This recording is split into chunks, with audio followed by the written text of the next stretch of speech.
because I would probably figure out like the basic steps and I would figure out like how to do everything. All right, Even find though out. No.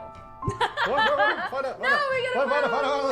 Uh-oh. No. Okay. Mel Why time. did I say this? Mel time. Okay. It's Alright. it's What's that? it's Mel Oh, she time. got the 4. Okay, so we're just doing salsa or just Yep, 8 a.m. Really? Says a person who moved their husband, who is almost the sole earner in his fucking relationship, to a new apartment without any fucking internet set up, so that you could fly off to New York and fuck Chad Thundercock for 2 weeks while I sat here and suffered.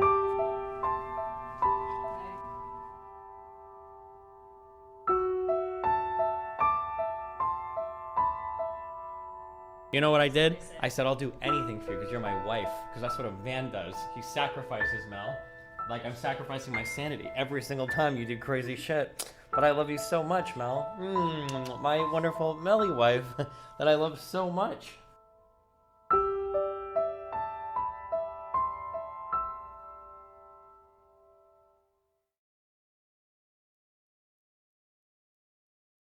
Original crew. Most of the original crew. Uh-huh. Gemini Except, you know, tried- one fucking, like, what is this, fifth wheel here? Yeah. Yeah. What are you talking weirdo. about? We didn't even want him anyway. Yeah, this guy who shows up uninvited and says, "Hey guys, what are y'all doing?" And it's like, oh God, we have to now we have to let him in, otherwise he'll cry. And He did. He like a little bitch. I started drinking, and we know his drinking problem. You know, we just, out of the goodness of our heart, we let Amazon in. Look, my show hasn't been doing well, all right. I thought we were talking about Tenny. Oh, wait a minute. Wrong furry. Okay. So welcome everybody. It's another episode of 3 Homos and a Pussy. Let's do a quick roll call. Tenny. Yo, what up? Gabbles. What's up? Danimal. What is this, Yo MTV Raps? What are you doing all this, like, urban, like, greetings for? What up? Whack. What's up, homies? I just won't say the N word, even though I kind of want to. Anyway, Kava here, and then Amazil. Me. Hello. So we are today, this is Danimal's choice this week. I had a gun to my head. I just picked a video. Yeah. He had several good options, but we decided to go with the polyamory video. This is a topic we have not discussed before. Surprisingly. Yeah, it's, you know, the hot thing right now. This is the alternative to the oppressive structure that is monogamy. And I know all of us here are oppressed by monogamy in one way or another. Anyone have any? Mainly that I Have you watched? Mainly I that I watched can't be a Destiny part of talk it. about this topic for hours. Have you also watched Destiny talk about this? You know, I've heard Destiny kind of talk about it. Mostly in the sense that he engages in it, but he does not recommend it as a lifestyle for others. That's true. Yeah, he makes that very clear. Which I think is wise, because I think it probably only, if it ever does work, it works with psychopaths. And he has, and he's definitely, like, he's a good person, he's got morality, but he is probably fundamentally psychopathic. Yeah, he's got different needs than most people. Yeah. if the shoe fits. I think you that's know. fair to say. Yeah. Yeah, but the thing is, though, people won't say no to Destiny. They would never say no because of the implication. That's right.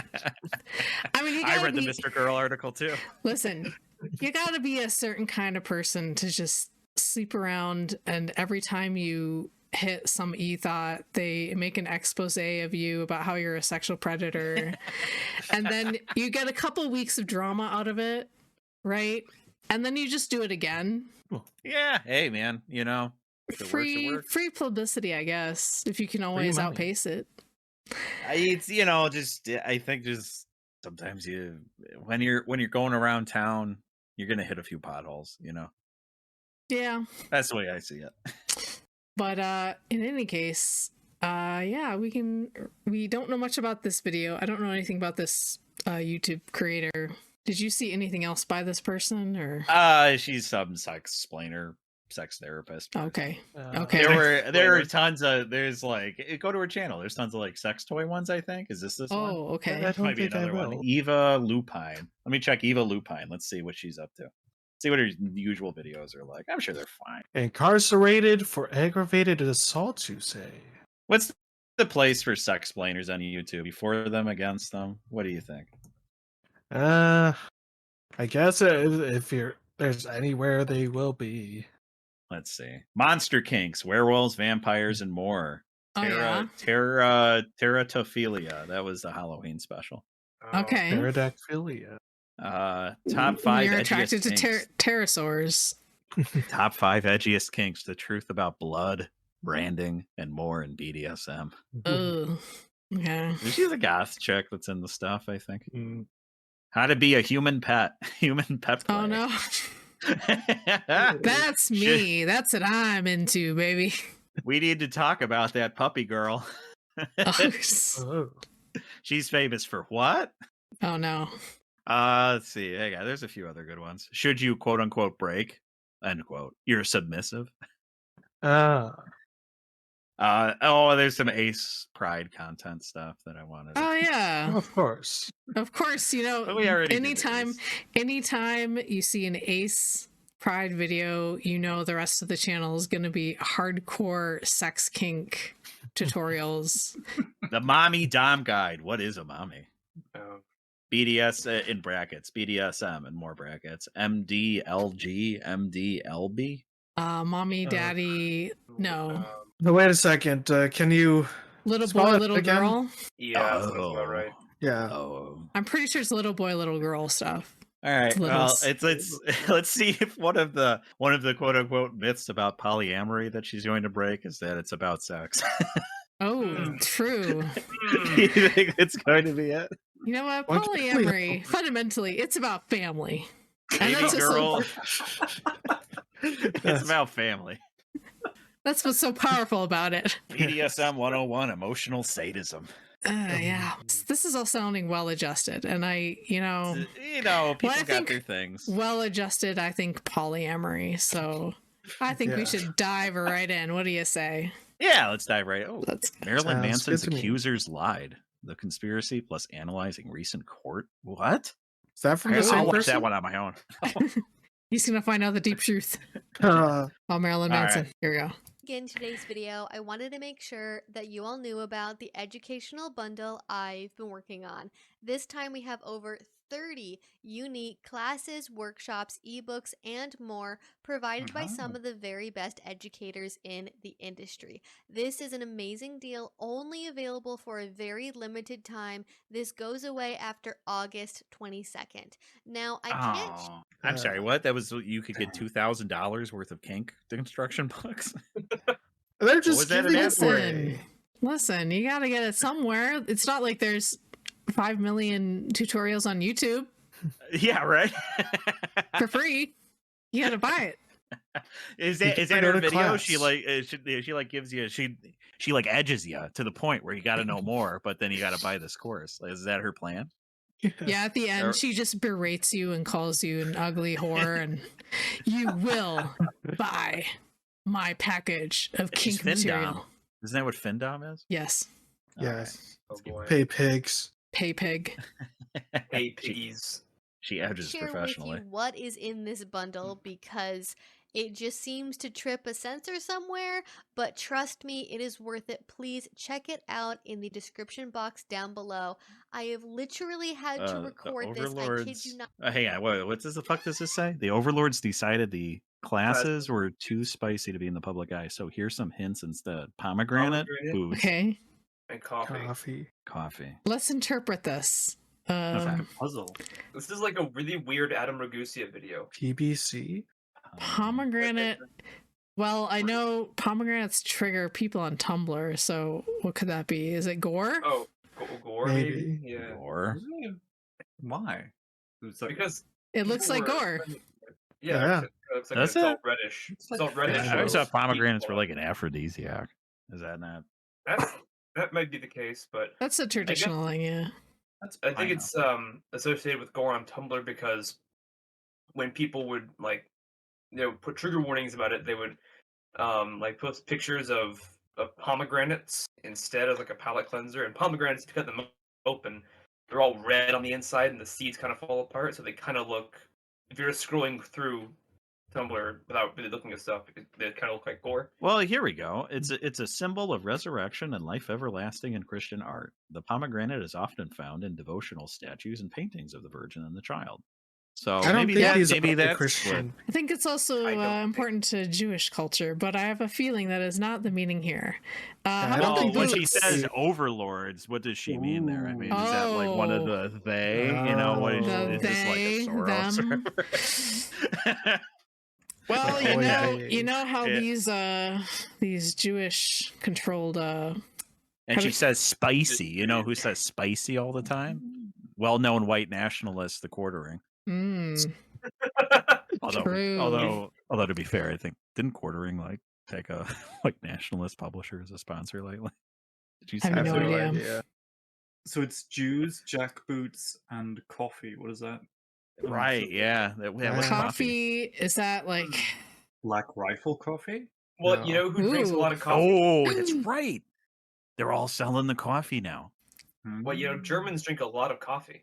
Has she ever been Uh-oh. on? Has she ever been on Tim Pool's show? Maybe she should be. You know, I think all three of these combined do paint a sort of alt-right picture that I'm very uncomfortable with. True. Well, I guess we'll just never know unless one of us goes ahead and pays for the course. Anybody? Yeah. As no. funny and ironic as it would be to spend Seamus's money on this, no. Seamus, it was for research, I swear. For the I next just needed to Freedom know Tunes what the video. pomegranates meant. I want to know what the pomegranates meant. What do you mean Seamus's money? Does he like make you live in like a Pullman town? Like he just gives you company money that you can only spend at the company store? No, but technically, you know, I get money from him, so that's his money. I mean, you earned it, right? Don't you do a job for him? So technically, you know. Here's your chance to talk about how good of a boss he is. Yeah. So that He's a hell of a boss. Are we ready to keep rolling here? Yeah. Let's go. Yeah, don't bring what is it, Fizzy Pop? Yeah. That's why. Do you guys want to watch Digital Circus instead? Isn't that her, or is that somebody No, else? that's a different person. No. Oh, that's the same. That's all the same shit. Yeah, All right, let's go. 20 different times to try and make YouTube happy with this, but they are still not. So if you want to support educators like me, please check out the bundle. It is basically one of the few ways we can make sure that we are compensated for the work that we do. Again, this bundle is only available until August 22nd. Please go and check it out. Link in the description. Just missed and it. thank you. Just missed it. Hello, everyone. Holy shit, she's My small. name is Evie Lou Pie. Right? Yeah. She's a tiny person. No, you know what I think happened? I think the background is green screen, and she just applied it really weirdly. She's like she got no legs. the most interesting green screen she could think of were two doors in a like unfurnished apartment. Now, Cav, let's apply some knowledge of physiognomy to this first impression. Oh no. Well, it's hard to tell if she's covered in all that makeup. Yeah, So- she's fine. She's a goth chick. Leave her alone. Yeah. Goth She's- chicks are gonna be goth chicks. She's pretty normal looking so far. Yeah, she's fine. So She far. straightens her What hair. does your shirt say? Life's too short to be afraid. Yes. I read that even with my bad prescription of glasses. My eyes aren't that bad. That prescription. You have money to buy new ones. Look, if stuff works, it works. I mean, he is a banker, so yes. He's a banker rubbing his I'm hands also- together. I'm also mostly polar, so I'm very tight with my money. Oh, yeah. Hi, welcome back to my channel, and today I have another video for you all. Today we're going to be talking about polyamory once again, and I genuinely did not think I would be covering this as soon as I am, because I thought I was going to have like one video, my experiences, my thoughts, put it out there, let it go to bed for a while, you know? But for some reason, the internet decided to leave a couple of hot takes on my doorstep about polyamory, and I thought, you know what? I gotta talk about this because I don't see anyone having a conversation around this. So naturally, I feel like 500th trillionth video I've ever seen that starts this way. Just like, Yeah. well, people responded to this thing, so now I have wanna to make another. this video. It's almost I like do. that's the reason you made the original video, is so you can have Also- more content to put on your channel where you do videos every week. Also, I don't see anybody talking about this. Yeah, like Yeah. nobody. Was Nobody talking at all. about it. Nobody who does polyamory ever talks about it. Okay. No one. Yeah. They're very. Yeah, they're usually sec- quiet about it. They're quiet, secluded. You know, very coy. They definitely Do don't. they even have a flag? Yeah. Like in my experience, just you never hear about it. So it's brave. It's brave of her to honestly come out. You know about what? I this. just saw another video in her little playlist here. She talks to our two favorite boys, the What's the Safe Word guys. Oh no. Yay! Crossover universe. Or the universes are touching tips. Oh, I love it. Okay. Also, I just want to mention her cadence is frustrating, to say the least. So to far, me. maybe Yeah. it's just the introduction because we kind of put on. I'm a, hoping. Yeah. I But think it's it mostly is because, kind of grating just a little bit so I far. think it's because she's a woman and women talk like that. Good, Right. good point, gay boy. All right. I've got to. So what we're going to be doing How unusual that a gay man would be unattracted to a woman's voice. So weird. Hey, I never I'm guessed that. happy. Okay, how dare you? today is we're going to be responding to a tweet and the general idea that polyamory doesn't last, or that polyamory is in some way doomed to fail in a way that monogamy just isn't for some reason.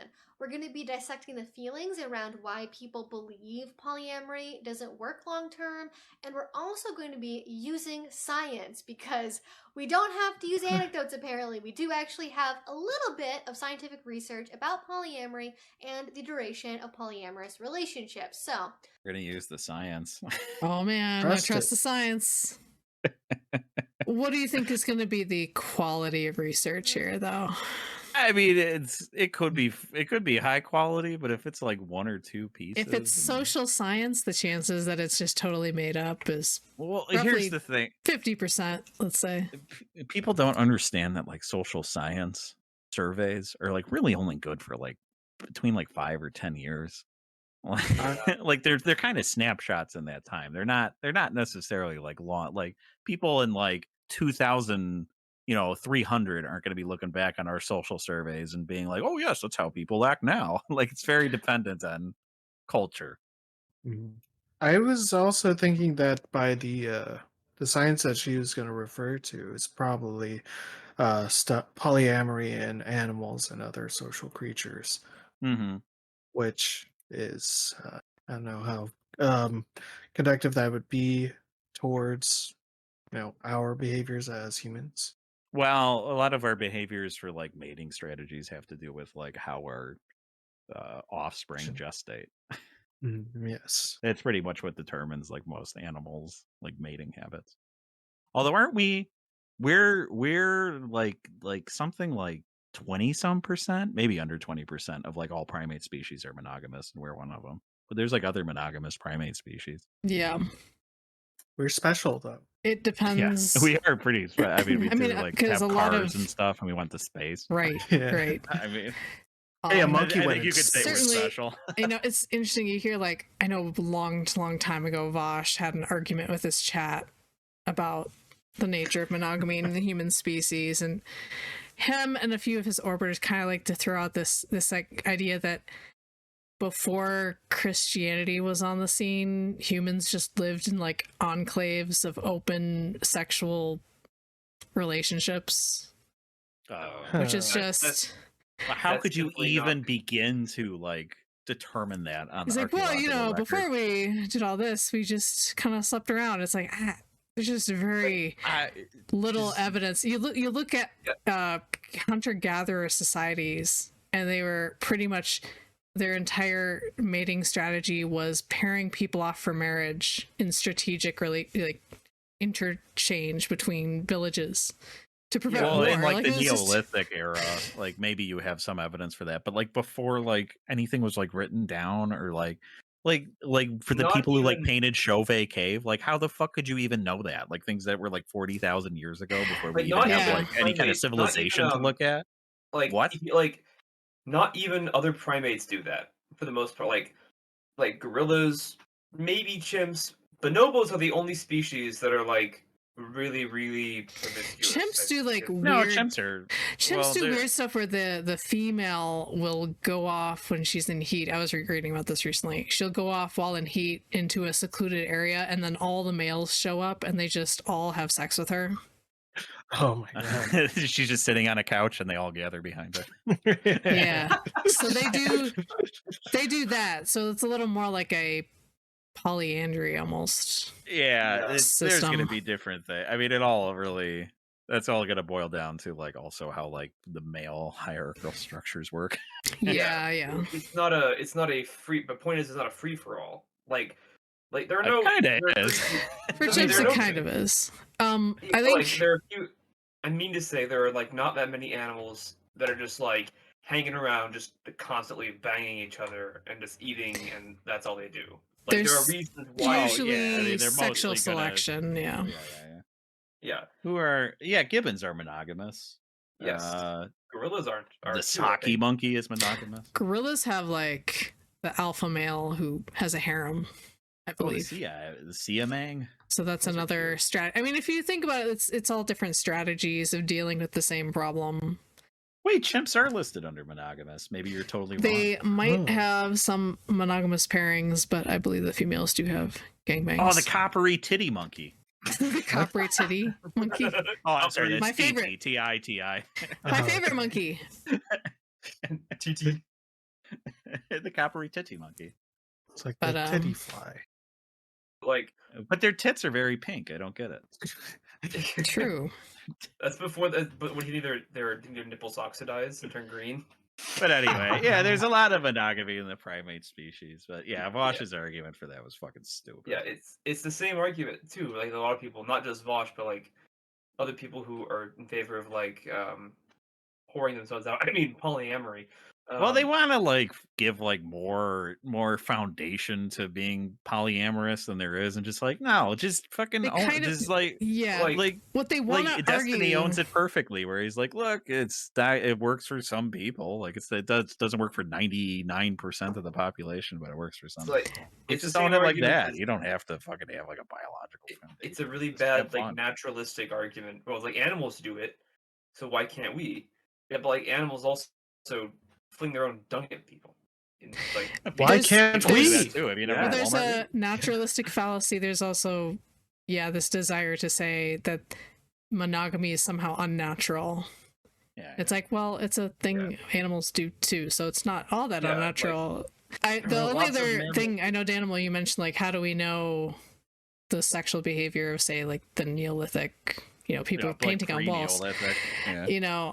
And the only research I found on that is we do have some interesting information about family groups that we find sort of buried together in Mhm. very, very early. So I think if you look Even it up, Neanderthals had like yeah, they had family burial. groups, and so they would do genetic testing on fossils, and they'll find like, oh yeah, that's the mother, that's the father, these are the biological children of that couple.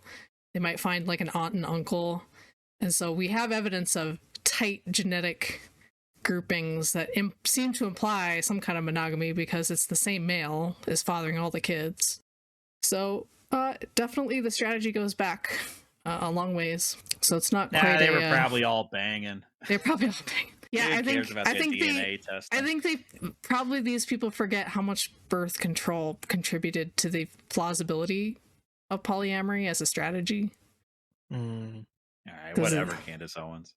Because no, I mean, like, literally, polyamory is probably really risky without some kind of very consistent contraceptive. But what if they're all gay? If they're all gay, then whatever. Well, gays have been, polyamorous forever because they are incapable of monogamy. But that's a different Hey, story for another time. you've heard me complain about Sargon. Indeed, I have. Because I subscribe to him and I listen to all his episodes. Shut up. Look, the gays just need to recover the magic. That's right. Yeah, The magic's been lost. We have to go to the magic gold dust that powers the trains on the island of Sodor, so that Sargon can finally bring back marriage. That movie sucked, by the way. As someone who has watched a good deal of Thomas the Tank Engine, that movie sucked. He's like a Prometheus that went to go steal the magic of marriage from the gods and bring it to us. Wow. Alec Baldwin is Mr. Conductor, just stealing the magic from the magic of marriage.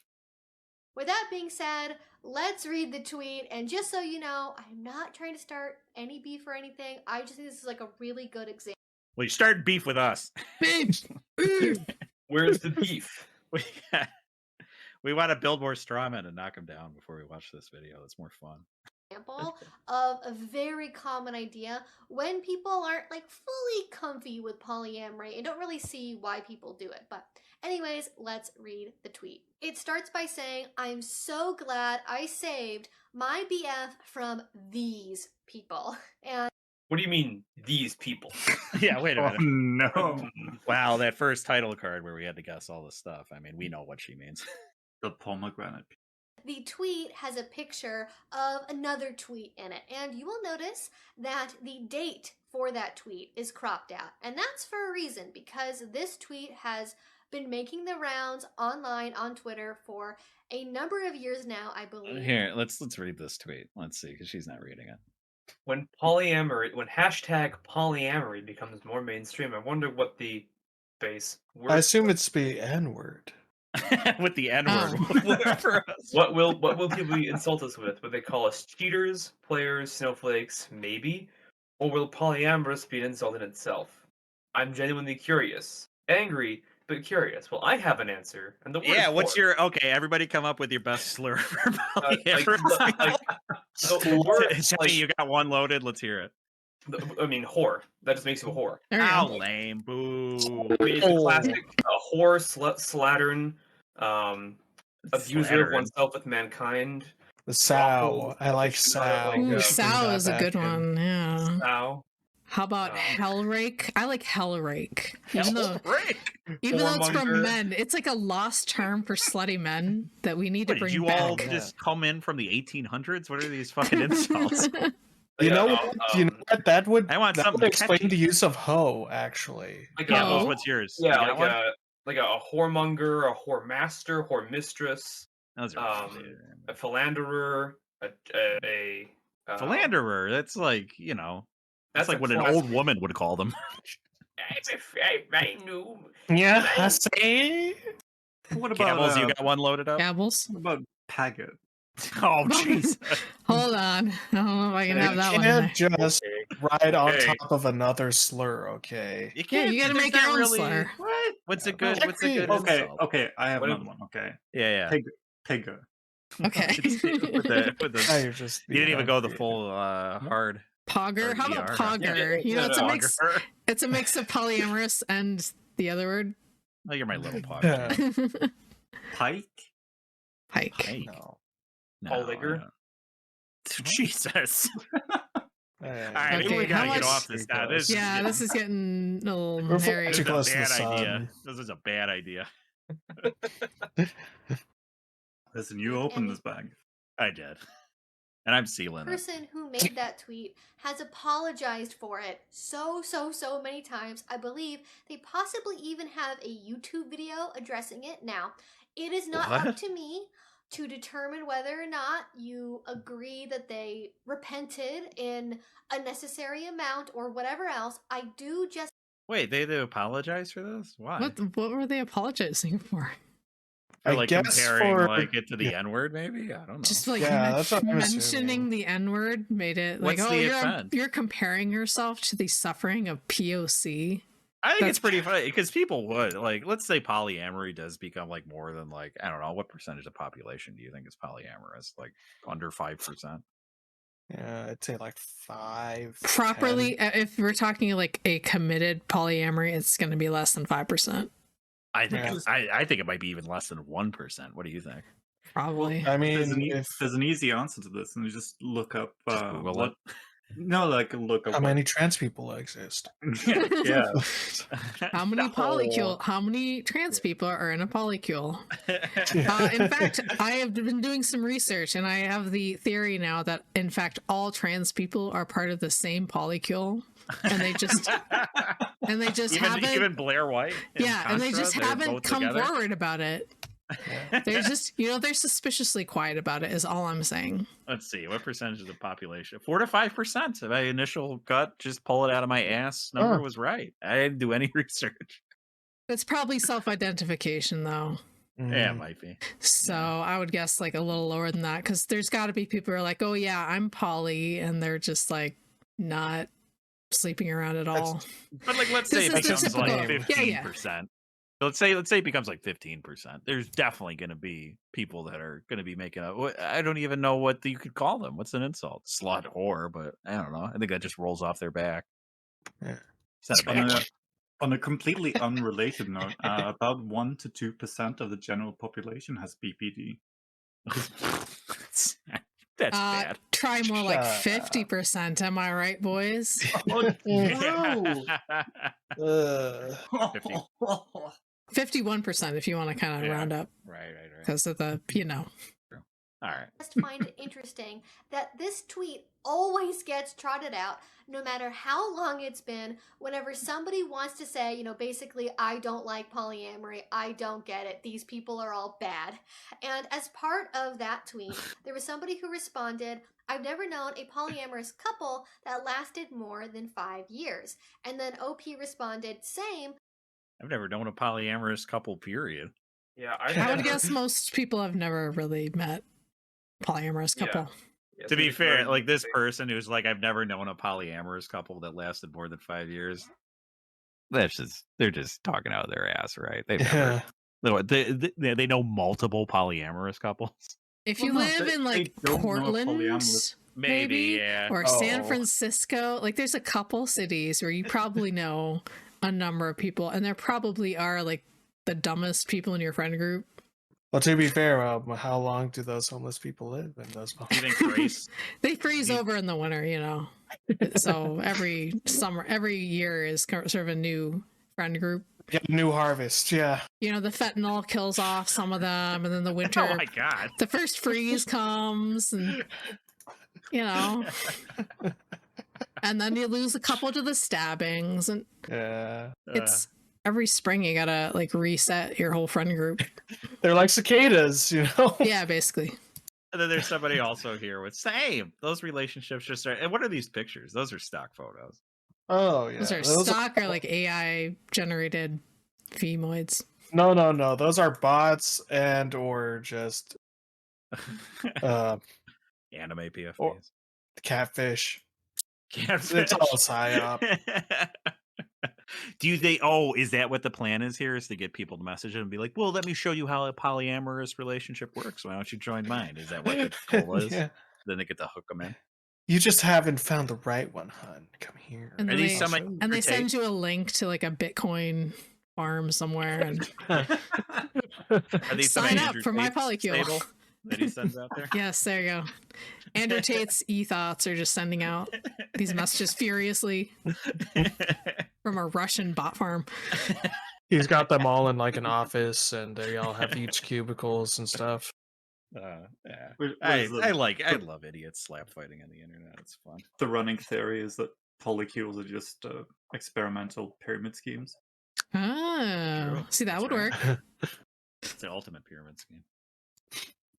Those relationships aren't sustainable long term, IMO.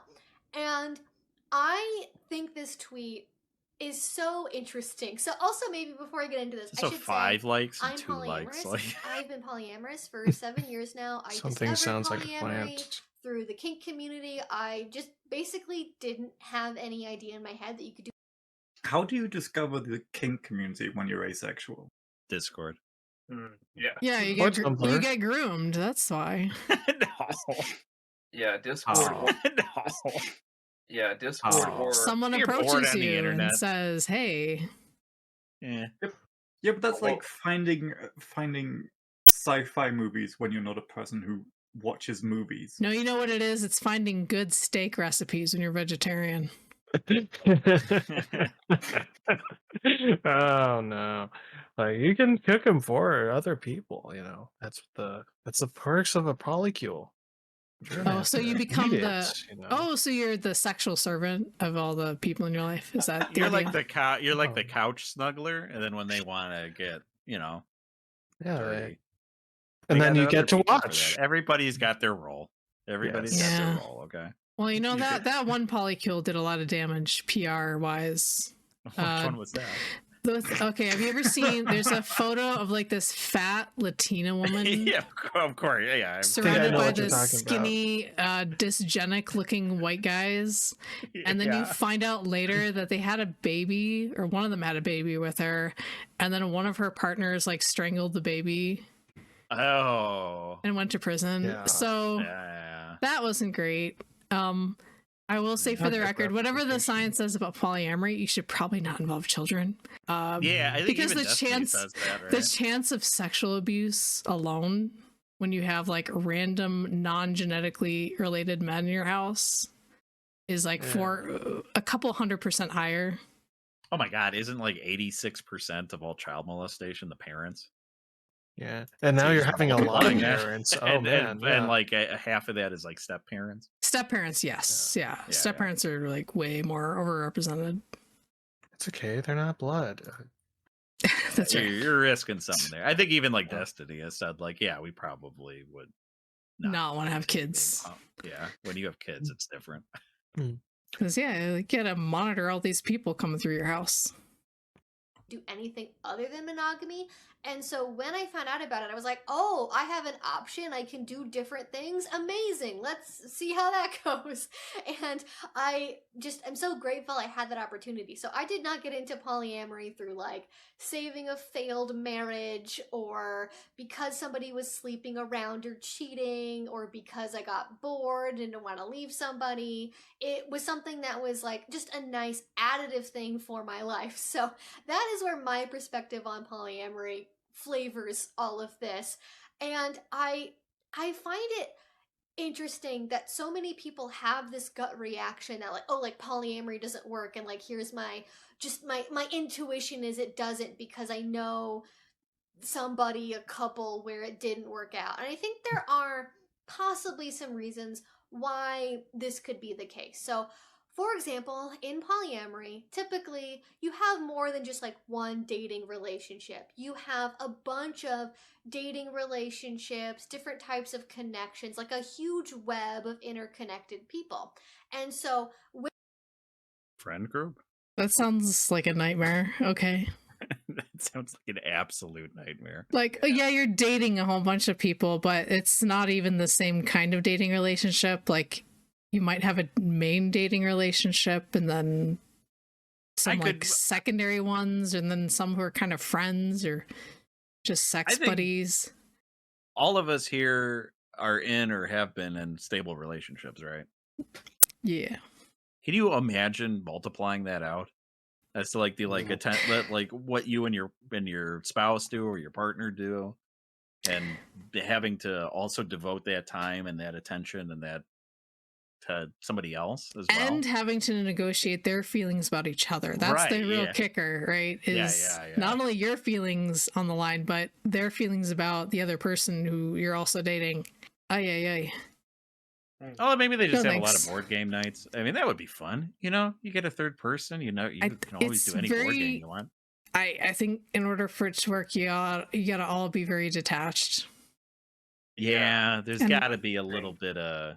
You have to be. I think the way that like polyamory relationships work, that like I've observed like through the internet, like the ones that do work are usually more individualized with the people. Like they're their own people, but they still have a connection with each other. But they're still like they're off doing their own things. You know. Yeah, Like, it's kind of almost got to be different. not dating. Yeah. It's like the like an inverse of dating, where you have like everyone is it's not two people who are sort of like a single, like almost like a single entity, where it's more like a bunch of different people that sort of connect and then They go off and do their own thing, then they reconnect. Yeah, because do that's their where own a lot of like relationships end up, where it's just the two people are just single entities. You're right, like husband and wife, whatever. You know, like it's all my friends are all like pretty much single entities. Like they're together. You know, Hmm. like when you think about, I'm just gonna throw names out there. Like when you think about Dave, the Karen's there in your mind too. You know, like they're Yeah, together. they're combined in some Yeah. sense. When you have one relationship that fails, there can be something of a domino effect on all of the other relationships around it, where there is just like more emotion and pressure and like less availability, and just like everything is shifting and changing. And sometimes when that happens, other relationships also tend to break down or also change in some kind of like really dramatic way. Or sometimes people, when they break up with one person, they break up with like the whole polycule. They're like, I'm done. I'm out. I don't want to be around any of you people anymore. I'm leaving. And this is actually talked about in a really great book that is called, I believe, the Polyamory Breakup Book. It might be the Polyamorous Breakup Book, but I think it's the Polyamory Breakup Book. And she talks about how that can be the case. With a foreword by the co-author of The Ethical Slut. Nice. No, wait, is that for real? I can't see the watch later. It's over. It's it pops up on the screen. No, I gotta fact check this. Author of the Jealousy Workbook and Love in Abundance. I like when polyamorous people give you guides on how to manage your jealousy, as if that's like a good sign. Like, oh, you're feeling jealous, let's deal with that, instead of being like instead of saying this is a big red flag that you should not be doing this if you feel jealous. You know, I don't think you should be suppressing your feelings of jealousy. You should probably take that as a sign. It's like the Yeah. touching a hot stove community talking about. Like, first thing you need to really learn about touching a hot stove is ignore the pain. Yeah. Just keep doing it. Eventually you'll callous and you won't feel it anymore. Yeah, you got to build up the calluses like a taxi driver. He's holding his hand over the stove to toughen his hands up. That's what you got to do. It's Especially with your natural. genitals. It's natural, okay? It's natural. This is natural. The ethical slut. That's like, can you? I call somebody that one time, be like, "You ethical slut."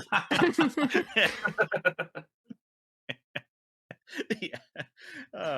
I get I got to get that on Audible. Yeah. You magnanimous whore. Jane, you ignorance.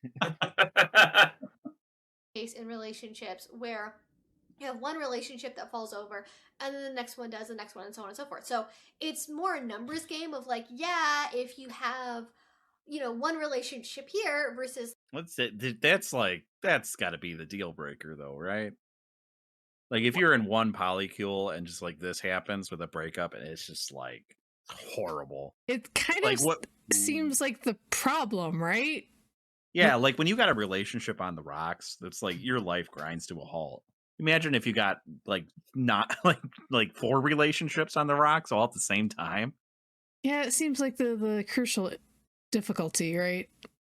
Yeah. That you have multiple relationships falling apart instead of just one. Like that seems to be the argument people are saying. Like they're not stable. These are not stable relationships. That's kind of what they're saying. It's like spinning plates. It gets a lot easier the more plates. Yeah. Just throw it just when one starts tottering, you throw one around. it's like 20 or 10 or whatever, you're gonna have more breakups because you're dealing with more relationships in total, even within one person's relationship web. And so, yeah, more breakups can happen. And we're going to talk about if that's even a problem here later on in the video, but... Sounds like a pretty big problem. You want to have multiple breakups? like Like, do you know what it's like to, like, even watch someone go through multiple breakups, like, sequentially? That shit is damaging for someone else looking at it. Like secondhand Yeah, smoke. I can see why. There's probably a community out there of people who were polyamorous and just like, this shit sucks. Didn't know. And I wonder too if there's an effect, because she probably will bring up research suggesting that they last longer as a whole. Oh yeah, we're supposed to get science. And I wonder though what the research, if you did more digging, would say about the level of health of those relationships, because I could see very easily, let's say you're like dating 4 different people. That's pretty much your entire social life. That is all your friends. That is all your connections. And you want to break up with one person? That's going to destroy your entire social life in one sweep. At least most people, if they break up, they have friends to go back to. They have other social circles. That could be a big thing that solidifies bad relationships into a stasis where they just don't know how to get out. It's like trying to leave Scientology, except everyone sees your genitals. So it's exactly like Scientology. Yeah. Except they don't, hook up your genitals to the e-meter machine to read your gay signals. Hey, not everyone in a polycule is gay. She's not gay, I don't think. I hope not. Well, Scientology, they don't like the gay. Did you know that? Oh, I'm aware. Not sure Tom Cruise is. That's right, Tom Cruise. They had to cure Tom Cruise before they got him in. Just sapping him with the e-meter. It's the reverse function. Mike Pence is in the wrong religion. Potentially being a thing. But you will notice in that tweet, they had a very particular way of phrasing this. They said polyamorous couple. And this could just be like monogamous default of like everyone who's dating is like in a couple. And this could just be like lazy language. But most people I know that are polyamorous, they use like partner, or like I've been saying polyamorous relationship, because most people... Oh, it's such a mouthful. You don't like polyamorous partner's fine. I mean, partner's partner. And people say partner all the time. They have for years. But like polyamorous relationship, I'm not gonna say that every time. I got places to be. Time is money. That's a lot of words. That's a lot of syllables. Let's come up with a good word. Should it be like a polypal or a pile? A polypile. Polypile. I'm part of a polypile. Poly partner, poly friend. Is that what is? Did you ever see the Where the Wild Things Are movie? No, I didn't. No, because I need somebody to tell me if that's poly-coded. Gabbles, you've seen it. I think you have. You're that kind of person. It is probably Nordic. Oh, he went to pee. Here? He went to pee. Oh, he went to pee. Oh, let's make fun of him. It. Let's make fun of him for peeing for just a moment. Weak bladder, little baby bladder. Yeah. Can't hold his pee. Tiny pee baby. Which I'm saying now, realizing I probably will have to take a break soon, but that's okay. Well, let's keep going. Think about themselves as like being in a couple and being polyamorous, unless they have a very particular style of polyamory where it's like they opened a relationship or a marriage after being together for a long enough time, and so it's like we're here and then other people around us are like surrounding us. We're still like in focus as the primary dyad here, and then we have secondaries or some kind of other hierarchical relationship where one relationship is here, other relationships are down here in secondary, so there is still a focus on this like one fuck buddies, agreed upon fuck buddies. Yeah, right. I wonder what the success rate is between like couples who open up the relationship versus people who are never coupled but just kind of entered into groups that were polyamorous already. Don't they fall in it like the satellites around the main couple? Don't they fall in and out? Yeah, like there's different styles that I've heard about where they say sometimes it's two people who are just very much at the center. That's kind of Destiny's style, I think. Yeah. Like they're married, they're still the people they go home to at night, more or less, but they are free to break off and pair off with whoever disconnectedly from the other person. And then you have more like sort of communal polyamory where everyone knows each other and everyone is almost in a relationship with the other person. It's very, very intermingled. And I thought Destiny's Wife is like exclusively with women. Something like that. I don't know. Something weird. Stop Amazon. Hello. Weird. Amazon was also so gone. Judgmental. Amazon and Gabbles are out peeing. Oh wow. I'm not being. I'm back. Okay. You're back. Have you ever seen Where the Wild Things Are? Yeah. No. Is that a poly-coded movie? What? No. Yeah, aren't they all in polyamorous? They all get in a pile. Poly pile. They're animals. They're literally animals. Yeah, it's natural. Polyamorous people It's are natural. also literally animals. Guys, it's natural. Does that mean that critters are Polycule. are polyamorous? They're not animals, they're normal people. I like They make the ball. critter ball. Yeah, that's right. Yeah, the huge critter ball. It's an early metaphor for I will say polyamory. probably I know she kind of mentioned the couple who has trouble in their marriage and then opens up their relationship as a result, and that's definitely the type of poly that I hear about failing miserably. Well, did it work for those people? No, it never does. I mean, these people somehow delude themselves into thinking it might, but but it might work for us.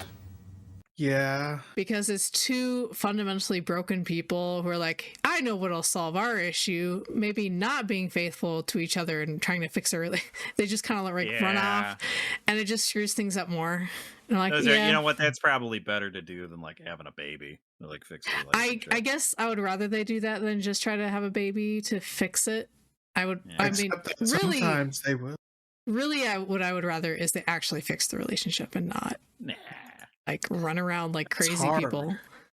Like, okay, try to reconcile. You know, not everything can be fixed, but probably way more relationships could be saved if you worked at it than currently. More people try than don't. I mean, marriage counseling is $1 billion industry, isn't it? Yeah, I don't know how good marriage counseling services are nowadays. I've not heard. There's that one in the New York Post that sleeps with her clients. Yeah, that one probably didn't work. You don't think that one worked? No. I wonder why the New I mean, it York might have Post worked. chose that. I bet it specific one saved. to report I on. bet it saved her marriage. Let's say that. One coupleship being the most important. And if your feelings about polyamory are dictated based on one couple that you know where they'd been together for 10 years, they were unhappy maybe, they opened up the marriage to save it in a way that a lot of people do, similarly with like a midlife think a crisis lot of and people do buying that. a sports car or having a baby or something, you know, they put a plaster on a huge open gaping wound, but that doesn't solve the wound, it makes the wound more. You probably does. A gaping wound you probably don't want to be saying in a polyamorous one. You know, I mean, it's already on everybody's mind. gaping rot pocket, gaping axe wound, you know. Squish mitten. Squish. That's a nice one. Good Meat flaps. Gaping No, it's a- taco. I don't know. There's a couple things you could probably go there. Hot dog down a hallway. It's bad. Do you think she'd be angry if she saw this? She'd probably make a No. video. I think no. she'll find us hilarious. Everybody does. Yeah, we're charming. Yeah. more apparent, and so inevitably the already broken up relationship falls apart, not because of the polyamory, but because the foundation underneath it was already kind of crappy to All right, start come on. with. We've been And so, going you know, on for if like you put garbage in, 5 you're minutes gonna about get this. garbage out. If your base relationship is not strong and healthy, adding on other people, opening up your relationship, whatever you want to call it, polyamory or otherwise, you know, it's not really going to work out. And I think that most people who interact with polyamory, that's probably the main way they experience it, is like, oh, I know so-and-so, they opened up their marriage, it didn't work. Because in the same way that a lot of people will, again, use a kink or anything else to, like, spice things up in the bedroom when things are really, really stale. It doesn't mean that, like, kink ruins the bedroom. It means that the bedroom was already ruined. And with polyamory, it can also mean a similar thing. But we also don't have... Pretty honest. I think that's probably, I think this is all probably true, yeah. And I think there's, the kink thing too seems related, because I think a lot of the recent interest in kink, like the very open pursuit of it and talk about it, is also coinciding with one of the bigger sex recessions in culture. So people are having less sex than they used to, but they are consuming more porn, but they're also getting less satisfaction out of it. And so kink is kind of like the go-to to try to get something out of it, like try to get that dopamine again. Wouldn't the fact that kink's like proliferating be a sign that there's lower quality, like good sex happening? Probably. Because I thought the like sex recession thing was kind of a myth. No. Depends. I mean, I haven't had any. Depends on, well, if you look at numbers of different ages who've never had sex. Sure. I saw large. Brianna Wu tweet something out, and it was like Brianna Wu is our number one source.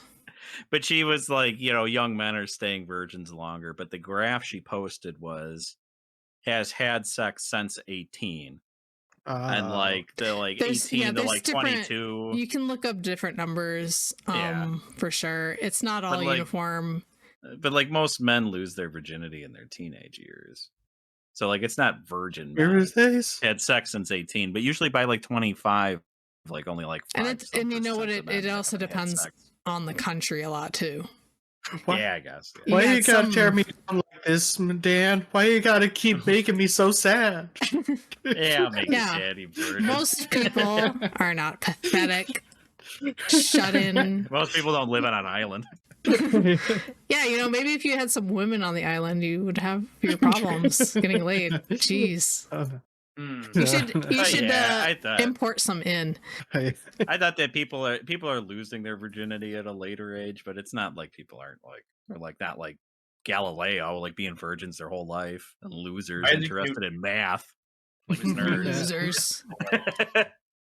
Pretty sure, I think Galileo may have had a family, but Newton was the one who died. Oh, Newton, yeah, that's what I was thinking. Though, and also Tesla.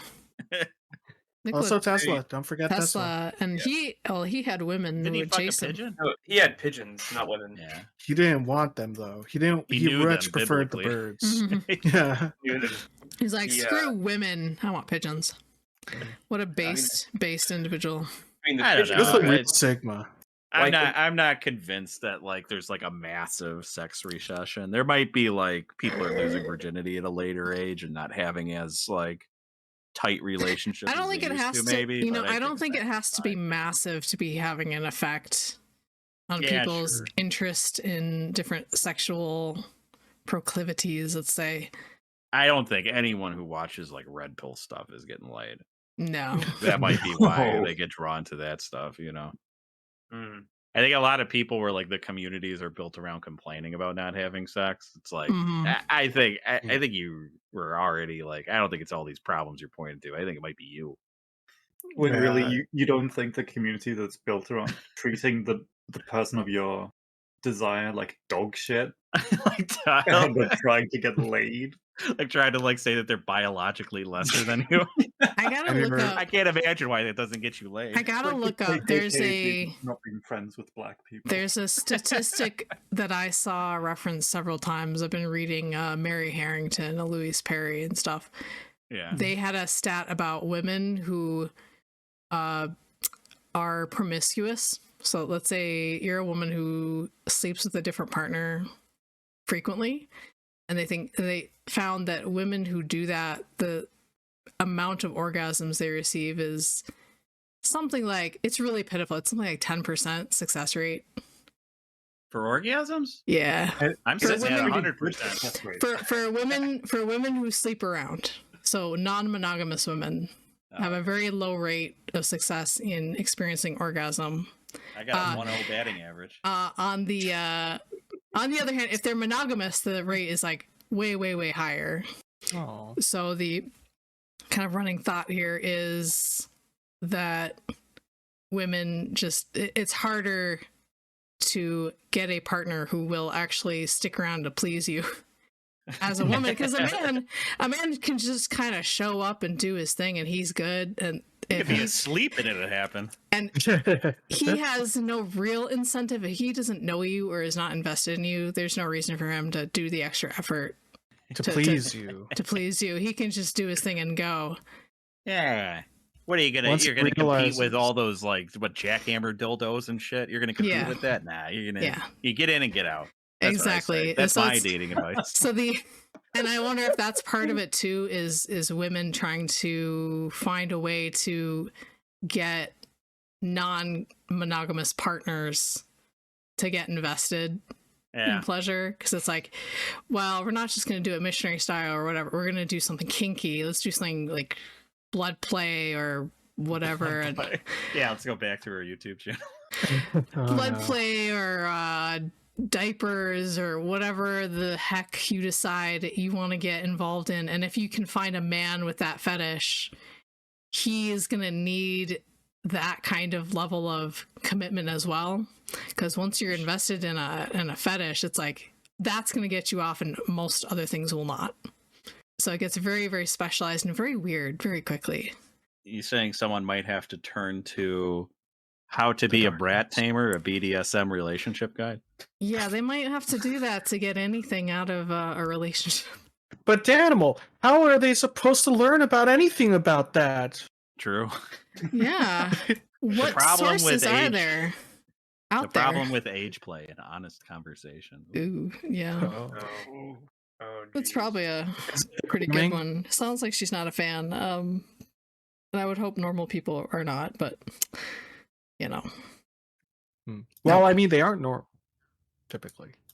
True. Have to just go off of my waffling about why this could be the case or why people might have this impression. We actually do have some scientific research. It is like really limited studies. You know, we're not doing double-blind controlled trials where we like randomly assign people to polyamory. That would be, how would you even do that? You really could, but I like that idea somehow. It's like, oh, if we're gonna have a You study like about rape, is polyamory, what you're saying. I'm sorry.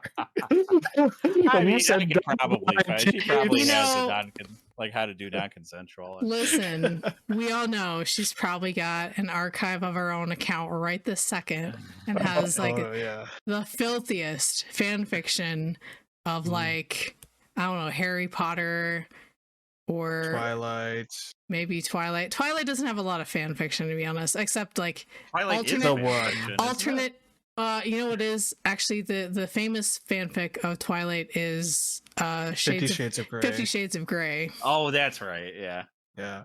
So it's all like alternate universe where they're like raping each other. That's probably it. No, Yeah. they're making love. She's different kind of all the tags on her archive of her own fanfic. That's all I'm saying. All of it. You're saying she's an author on Literotica? Yeah. Yeah.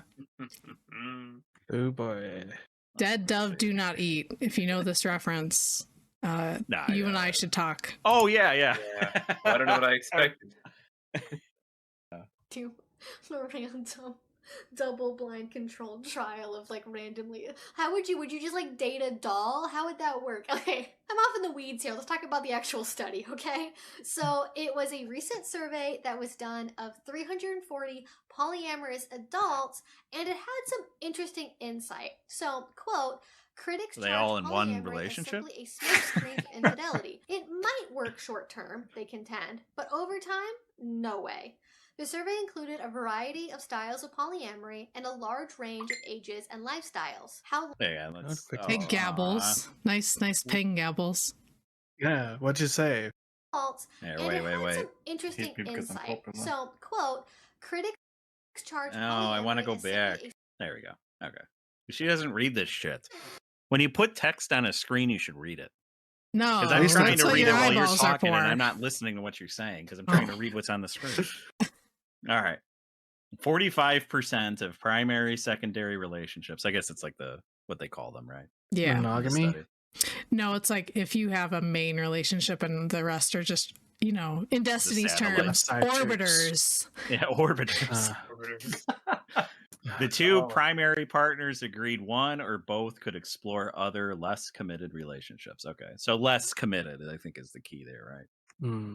34% claimed multiple primary open relationships.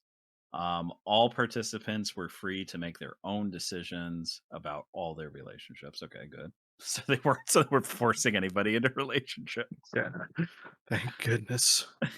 Where's the monarchy polyamory system where Right. there's just a king at the top? There's the king. He decides Where's who's my in and who's harem? out. It's like a walrus pod. I think that's an apt comparison, actually. Why? Because they're fat? Amazil? Is that it? Yes. Yes, indeed. You're so mean. 17% favored multiple primary arrangements. Okay.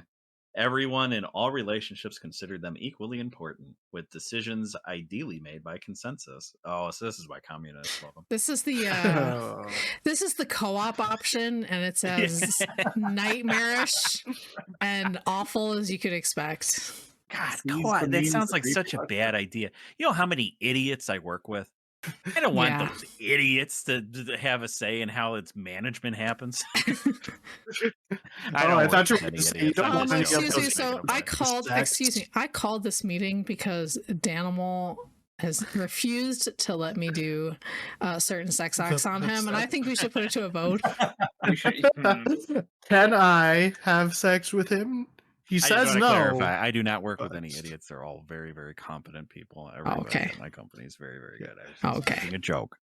Okay. Everyone. Good, because we are doxing your workplace at the end of the episode. So stay tuned. Everyone in all relationships consider them equally important. And failing that, using pre-negotiated ground rules. So they like point to the Constitution that they wrote at the beginning of their relationship. Guys, we agreed on these terms. They pulled up a paper. It's like colored in with crayon. And I'm sorry, Mark. Is that your signature there? Oh, that's your signature there on this agreement.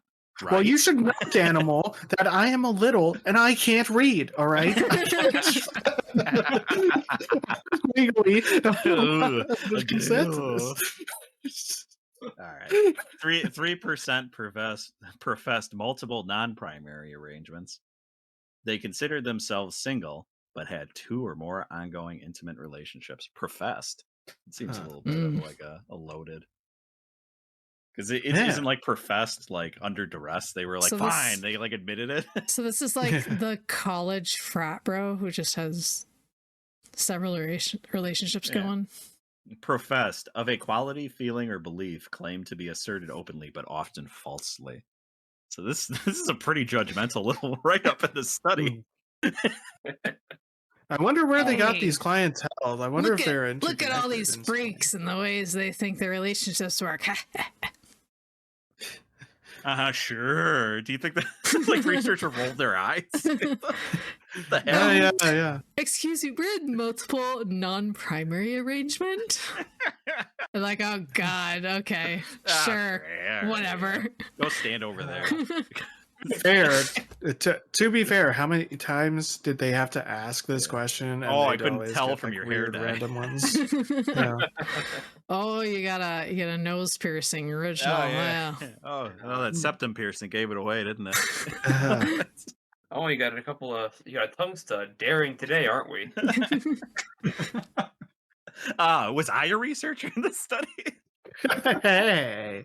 All right, let's go. A variety of styles wait. of polyamory and I have to point something out. If you look at 4 points, the red line that's going through these is that even polyamorous relationships seem to trend towards monogamy.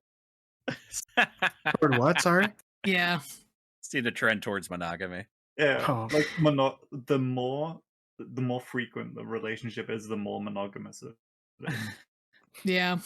It's interesting, isn't it? It's true. You know what? Even in cultures where there's no stigma around, like, which one's the marriage one? Polyamory or polygamy? Polygamy. Even where cultures where like polygamy isn't frowned upon, like it's like not, there's no stigma around it. Like something like 90% of the relationships are still monogamous in those cultures. It's really only the people at the very top might be polygamous. Maybe because they can afford it.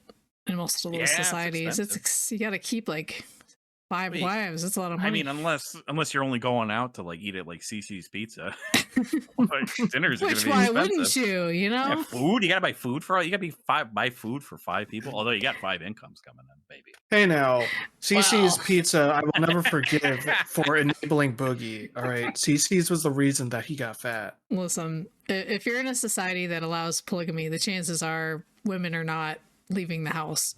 So a little busy. Well, that's because they're all pregnant. Precisely. They all gotta take care of like the 20 kids they produce. Oh yeah. Large range of ages and lifestyles. How long did all these relationships last? The primary. All right. Let's see. Respondents said they'd been in polyam. I guess that's what it is.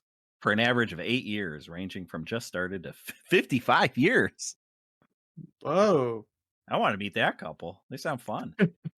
Or, Oh, how well, many not times? couple. Wait, Shit, I wait, did what? did a thing that she chided somebody for earlier.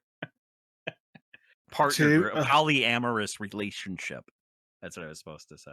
That 55-year mark, though, just reminded me of the ugly fact that there's a lot of old swingers. There, key parties and whatnot. You know, Yeah, lemon Woodstock parties. happens. What are you gonna do? It's the couple eyeing you up and down. And all of them were from Woodstock. They come to you from across the room and say, "Hey, you know, we noticed your vibe." They slide you Really an dig it. AARP brochure with their number on it. I just got a new We're, hip installed. Would you like to yeah, give it a we're having a party over at the old folks' home. Want to see what I can do without my dentures? The 340 participants reported involvement in 758 relationships, 2.3 God. per person. That's cumulative. Yeah. Yeah. One quarter, Not each. 26%, consider themselves polyamorous, but were involved with only one other person. Okay, see, that statistic is speaking to my skepticism about 5% of the population being poly. I think a lot of them are probably that. They're like, I'm they're just claiming polyamorous, but I'm only dating one person right now, but I promise I'm totes polyamorous. This is like the bisexual problem. Yeah, That like was the, a it's like the say. most bisexuals never even kiss the opposite sex. Yeah, like they Oh. just kind of claim it. Or and it's that like, same sex, I bet. Yeah. They claim it, but they haven't actually done it. So I'm like, I suppose if you're open to it, that's one thing. But I feel like you kind of have to be involved before you could be involved in a study about it. You got to ride the bike before you can make the claim. Because I could go in and be like, yeah, I'm totally poly. If someone, you know, came up to me and said, let's be in a POLYCULE, I'd totally say yes, though. I mean, anyone can go with their motorcycle license, but if you never own a bike, Yeah. what are you gonna do? With it? Cav, no, I just thought of something. No, yeah, I am in a POLYCULE with my husband and God. Okay. Oh, That's it. wow. Oh, Okay. Sorry, that's blasphemous. it's probably a Wiccan god. Probably into crystals and Average of bullshit. 8 years. The secondaries, 5 years. But 20% had been together a decade or longer. Another study found folks in monogamous relationships had a relationship just Oh wait, look at that. Homosexual. That is okay. That's good. That's a good range for That's fine for homosexual. That's not too overrepresented. So I'm I fine did with want this. to. I just wanted to bring up again, like she's talking about like how many people were in like a 10+ year relationship in polyamory. 20%. It says right here. Hey, right. Isn't it on this chart somewhere? Oh, 20%. 20% of who? In a sense, though. Because they said the primaries were like 5 years, secondaries I'm were just 8 wondering. years. But I'm just wondering, like, depending on how low of an actual number we're talking about in terms of people that have had this experience, how is this that much different from anecdotal evidence of, people on tabloids being like, oh yes, this person has been in a polyamorous relationship for 100 years. Well, what is it? Data is just anecdotes, plural. Yeah. Obviously, the problem with social studies, as Danimal mentioned and I mentioned, is A, they're pretty short-lived, and B, they have a huge replication problem, largely because they are survey-based, and largely because said surveys can be worded in ways that people will either misinterpret or they'll be biased towards certain answers in their responses. Saying that these people who wrote this study who used the word professed might have worded the questions weird in this that got skewed results? Yeah, and it's really hard to know, like, if you changed a word or if you switched something around in the same survey, would it have drastically changed the results? Probably yes. That's just the unfortunate reality of studies like this. Yeah. It's also kind of hard. I wonder what they mean by how long does the polyamorous relationship last? Because there's multiple relationships going on. Are they saying like each individual relationship is lasting 5 years, or the whole polycule is lasting 5 years? And this is from 2017, so this is people who have been adults throughout the late 90s and 2000s, or that one like 50. I mean, maybe what they do is they say list all your partners and then list how long you've been with each of them. Yeah, maybe that would be I guess the only reasonable way to do it. Otherwise, it would be really hard to calculate. Like, how long has my poly relationship been? Well, I've been poly for 10 years, but Joe and Jack and Russell all like, I broke up with them after a couple years because they were weird. Like, you'd have to figure out. It's like the Polycule of Theseus. Yeah. By the time you're done, is it the same ship? I don't know. Is it really the same polycule? Is it really the same polycule after you replaced everybody? Look, I think the best way we can get to the bottom of this is by getting a statistician involved. And, you know, I think I know someone that can really help us with this. Her name is Aiden Paladin. Oh, God. Yeah. Let's call her up. I'm gonna ping her. I'm gonna ping her right now. You know, Did you see her going insane? On Twitter? Where she was like accusing some university of accusing her of a bomb threat. Yeah, she was having a schizo breakdown. She's having an episode. She's having a woman. Yeah. Look, I've pinged her on Discord before, got her to reply, so I could do it. I could do it now. I was like, "Hey, Aiden, what do you feel about women voting?" And she responded like right away. It's pretty funny. Wow, that's right up her alley. Yeah. I'm gonna have her. I'm gonna have her guest on one of my episodes. Don't you? It won't. Next be thing with you know, she's gonna reveal that she is in a polycule with Spoon. Oh no! And Spoon will be the monarch.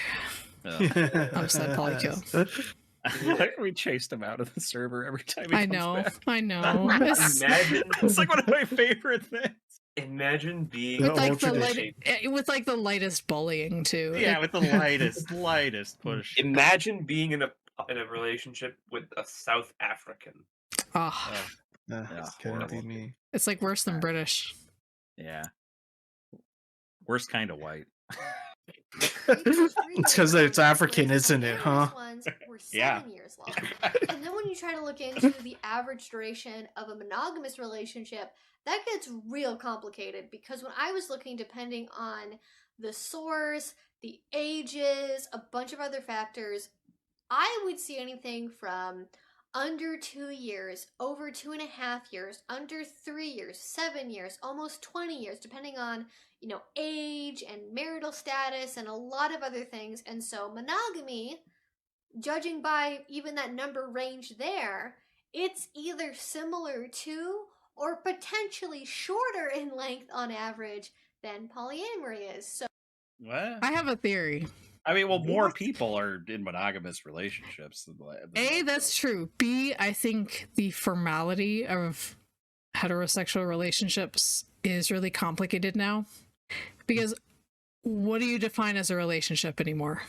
There are people who are straight up dating. Like, you look at them, you're like, they're dating, and they'll say, no, we're not in a relationship. We're just hanging out. We're just friends. Or it's complicated. And I think to be poly, to have that stamp on it, to be like, yes, I am poly, is sort of a commitment in itself, that you've labeled the relationship something. And I think for straight couples, there are halves of the couple who think we're just kind of having fun, it's nothing serious, and then the other half is thinking, no, this is like a serious relationship. And there's a lot of division there. Very common story is one person is trying to take the relationship seriously and the other one doesn't. Like, they don't see the relationship the same way. And I think polys probably do look at it the same way in some sense. They're like, yes, we are poly. They've discussed it. They're like, yeah, we're in a poly relationship. So it's like definite stamp. So that could be something affecting it. It's kind of like noise in the data. But that's my theory. She did a good job setting up the whole thing where it's like, look, this is very sparse data. It's very limited. Like all this stuff. But now she's making well, you could say polyamorous relationships actually last longer than monogamous relationships. Like, oh. No, not on this. You could say it. You'd be wrong, but you could say it. Yeah, you could. So, Yeah. who has the relationship duration problem here? Maybe it's time to question our just instinctual feelings about this. And we don't even have to talk about the off-sided factoid that in America, 40 to 50% of marriages end in divorce, right? Like, clearly, even in monogamy, because we can reasonably assume that the vast majority of those marriages are monogamous in nature, a lot of those divorces, nothing to do with poly. Yeah, but people go from monogamous relationship to monogamous relationship. Like they're monogamous their whole life. I also wonder how many of those divorces are due to cheating. Yeah, true. Yeah. And adultery. So probably monogamy was the expectation, and then the expectation was broken. That's got to be a factor in a lot of them. True. Yeah. I think is that the leading cause, or is like financial problems leading cause? It's got to be financial, maybe first, and adultery probably a close second. We could look Maybe it up. depends Somebody on the could look it up, generation but as well. Leading causes of divorce. I know according to finances are way Forbes. up there, and adultery's got to be way up there too. Financial security 42%, companionship 39%, love 36%. These are all mixed. Oh, they don't even ask like infidelity. I'm going to assume companionship and love. Maybe. I would guess that's something to do with it. Oh no, those are biggest factors for getting married. Oh my god. Oh no, companionship is why we got divorced. Yeah. We were just too good together. Yeah. The biggest factors for getting a divorce: lack of family support, 43%. Okay. Infidelity or extramarital affairs, 34%. Yeah, like that's a lot. Lack of intimacy. But the thing with If lack they of only said they were intimacy, I mean, polyamorous, they wouldn't have broken up.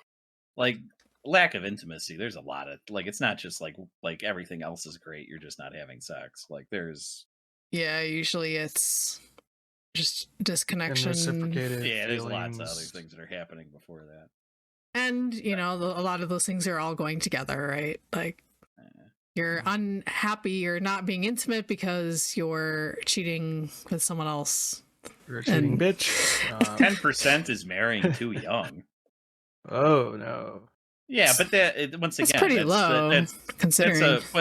But that reason is more like it's not like everything's clicking and they just look at each other one day and just go, we got married at 19. We should get divorced. It's way too yeah. It's like married too young, and that led to other problems like financial issues or lack of family support or cheating.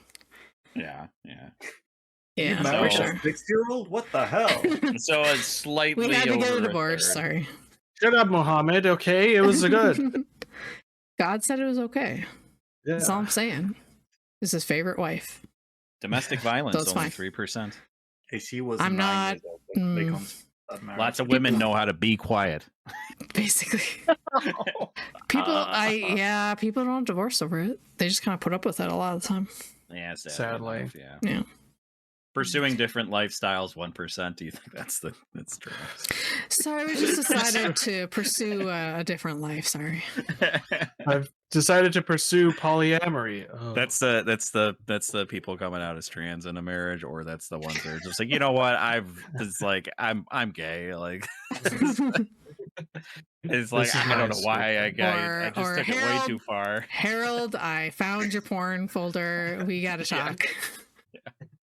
No, I don't like that stuff. Oh, but I do. I'm sorry. Do you think that dog on that Reddit post we were sharing around, that's the 1%? Broke up with their master. We had to break up. My dog didn't respect me anymore. They saw me bottoming. Amazon, did you see this? No. Okay, Danimal shared a Reddit post that claimed their dog had seen them bottoming during gay sex. And so the dog no longer respected them. The dog wouldn't listen to him anymore. He'd like growl at him and like, I lost the respect. I'm no longer the alpha. Aww. What is it possible to gain the dog's respect back if he starts topping another guy? Possible. Make the dog watch. Yeah. All right. See, I'm the alpha. Yeah, you Well, said the the dog was dog upset. red As long was as you're not actually topping the dog, it might be okay. Yeah. That might get Then- into then legal we're- trouble. Then you No, gotta but call in you Caesar, restart- whatever the dog This- whisperer, and fix This show does not offer legal advice, just to be very clear. We are not qualified lawyers. We cannot offer legal advice. But But don't have What if- sex with what- your dog. what if That's you're my- bonding the dog? Because you said topping is illegal. that. Oh, okay, we're done with this conversation. Dog pill. We're not done with dog pill. Clearly, They're fine. monogamy does have a problem, maybe with commitment and staying long term if marriages are ending so quickly and so often, right? Like, maybe that's also worth thinking about a little bit here. And you know what? If we're going to go anecdote to anecdote, because why not? We're going to have a little jousting tournament of ideas here. In my experience in polyamory, the vast majority of people that I know in polyamory are married. They do have long-term relationships. Their married relationship maybe is 5, 10, 15 plus years long. And then with their other relationships, the longer term ones can be like 6, 7 years, 5 years, and then anything else they have, you know, that could be a couple months, couple years. Because the real point is that I think people's intuition is that polyamory is a revolving door of failed relationships. You know, you're just constantly dating and dating and dating and dating, and then as soon as somebody like annoys you, you break up. You never have any commitment, you never have any duration to your relationships, and you're just, you know, faffing about doing whatever you feel like and never settling with anyone ever. And you're just like, every relationship goes on for like 6 months, then implodes, and you just leave a wake of failed relationships in your path and behind you. And I think it's not that case. It's not that polyamory is. Oh, I mean, Mhm. the study kind of. Just saying. Describes most couples these days. True. Yeah. It's a relationship style of last resort for people that can't handle monogamy and are bad at relationships and, you know, just want to mess things up for some reason. Like, if anything, I think what we do see in this. Oh my god, it's Gen Z. Ohio. Shut up, Skibbity, boomer. skibbity toilet. Oh, what else can we say? Yeah. Phantom tax. Is fire still Ohio. Gen Z, or is that I don't know. the 100 Lit emoji? still thing, I think. What's the new big Gen Z thing? Somebody- Something about snails. I don't even had know kids what telling me website about they go to. snails. Snails is like the new thing. That's like What I've, if they, I've heard about snails. What is Okay. Gen Z gonna get Is into Riz a cheesing? thing? Someone post in the Cheesing? comments. Someone post in the comments about Gen Z and explain Gen Z to me, because I teach Yeah. Gen Z What is right that? now. It is a nightmare. I need to understand them. You need help. You're just old. You're just old. You I'm don't just get it. old. Ugh. I am. You used to be with it. They Yeah. talk about Big Chungus, and I feel scared.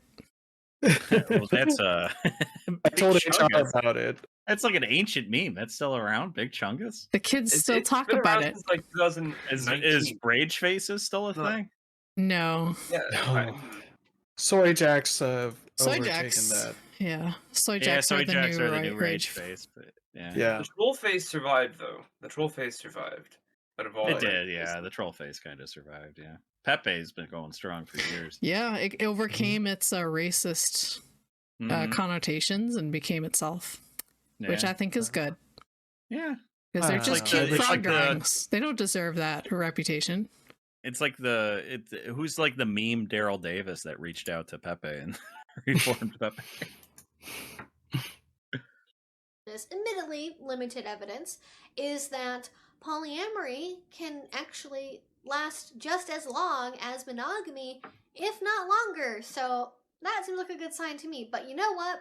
Honestly, though, the length of a relationship should not be equated to the success of a relationship, because I think it's a very monogamy centric way of thinking about things to go, well, you were together for 20 years, that's better than only being together for 5 years.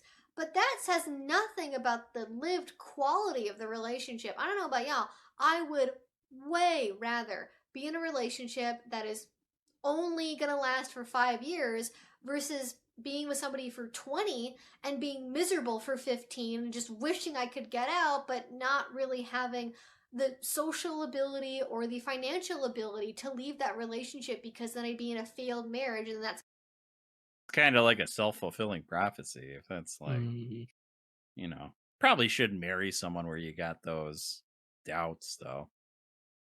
Going into it, where you're like, well, I don't want this to end up where I'm unhappy for 15 years. Like, you wouldn't think that when you're like, you know, getting ready to marry someone. Yeah. Oh, I don't think most people do. That's the thing, right? True, I guess. Yeah. I think people go in genuinely feeling like this is someone they can live with, and then maybe they were just mistaken. Maybe things happened that they didn't anticipate. Maybe the person they married was a total psychopath pretending to be one kind of person, and the moment they're married, they switch.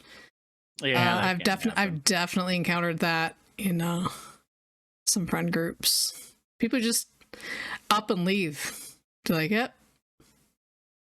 My work's done here. Poochie went back to his home planet. I had a really awful. I'll probably delete this. No, I just had a family member who her husband, they have 2 kids together who are like teenagers, and he decided to run off with a nurse in a foreign country. Oh. He even tried to come to her and say, well, I could share with you, you know. She didn't appreciate that. So they're no longer married. They're no longer married.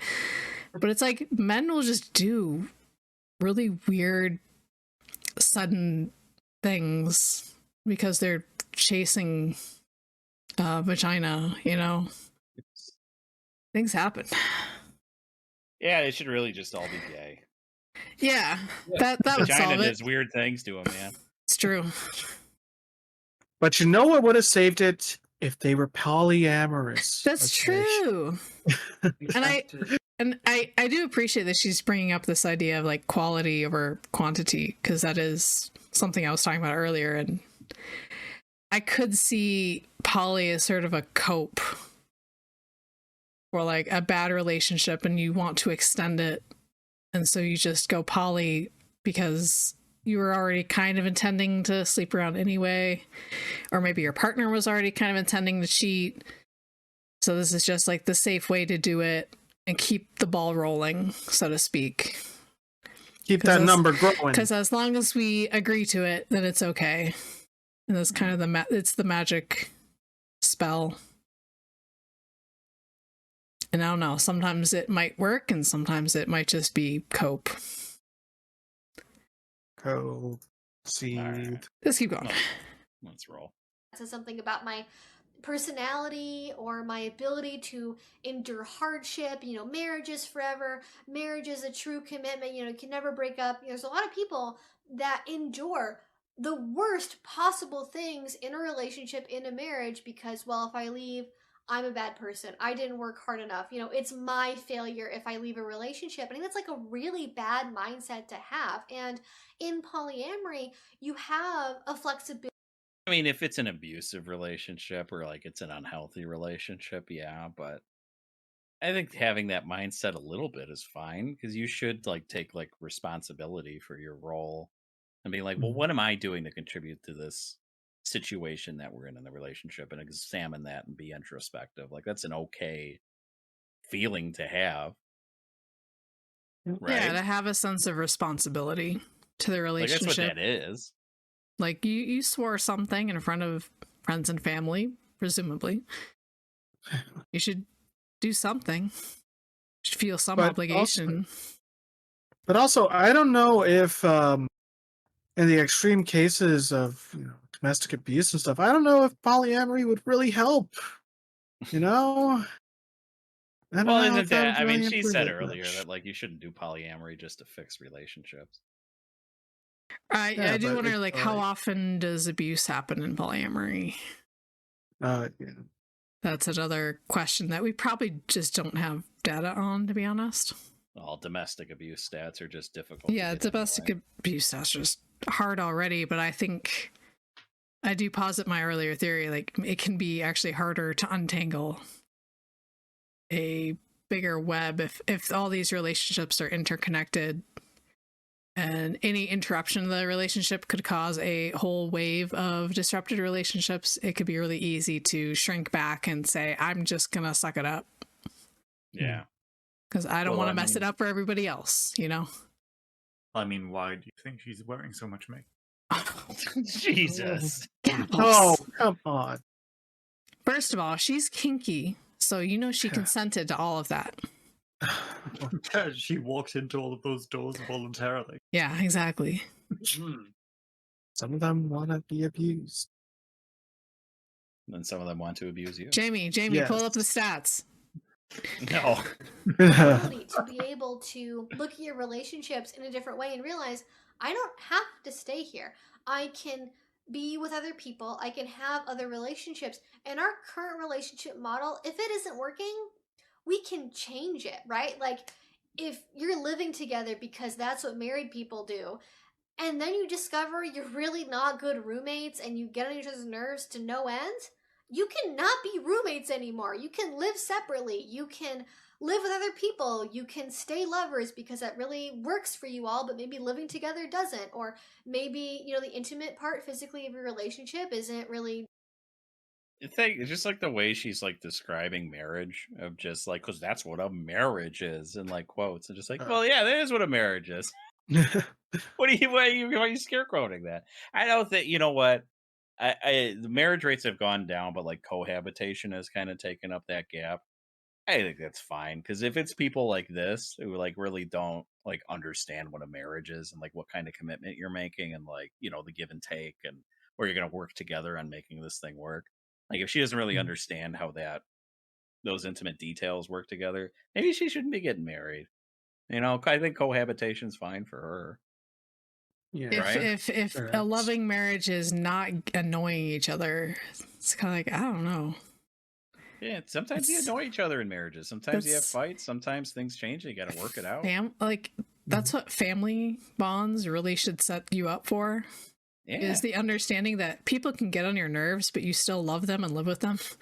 Mm-hmm. And you don't just get to bail when it's slightly inconvenient. Yeah, like, you just talk like adults and you say, okay, this is really bugging me to no end. What can we do about it? What can I do to be mature about it? And what can you do to help me in that pursuit? Well, you know, Cav, I don't know. I just think that maybe I'm starting to get the feeling that a lot of these people don't have really tight familial bonds. Yeah, you'd think. What I don't know. gives you that idea? That's a harsh judgment. Tenny's not going to chime in with fatherless behavior. I mean, it's a given. It's a given. Tenny. I would say. Well, I mean, I think what we can say for sure is that people in like the millennials and further on, we have far fewer siblings and cousins than probably previous generations. True. Yeah. So a lot of these kids are single children, or maybe they have one sibling, and sometimes those siblings are not really in their lives. They might be half siblings that they aren't very close to.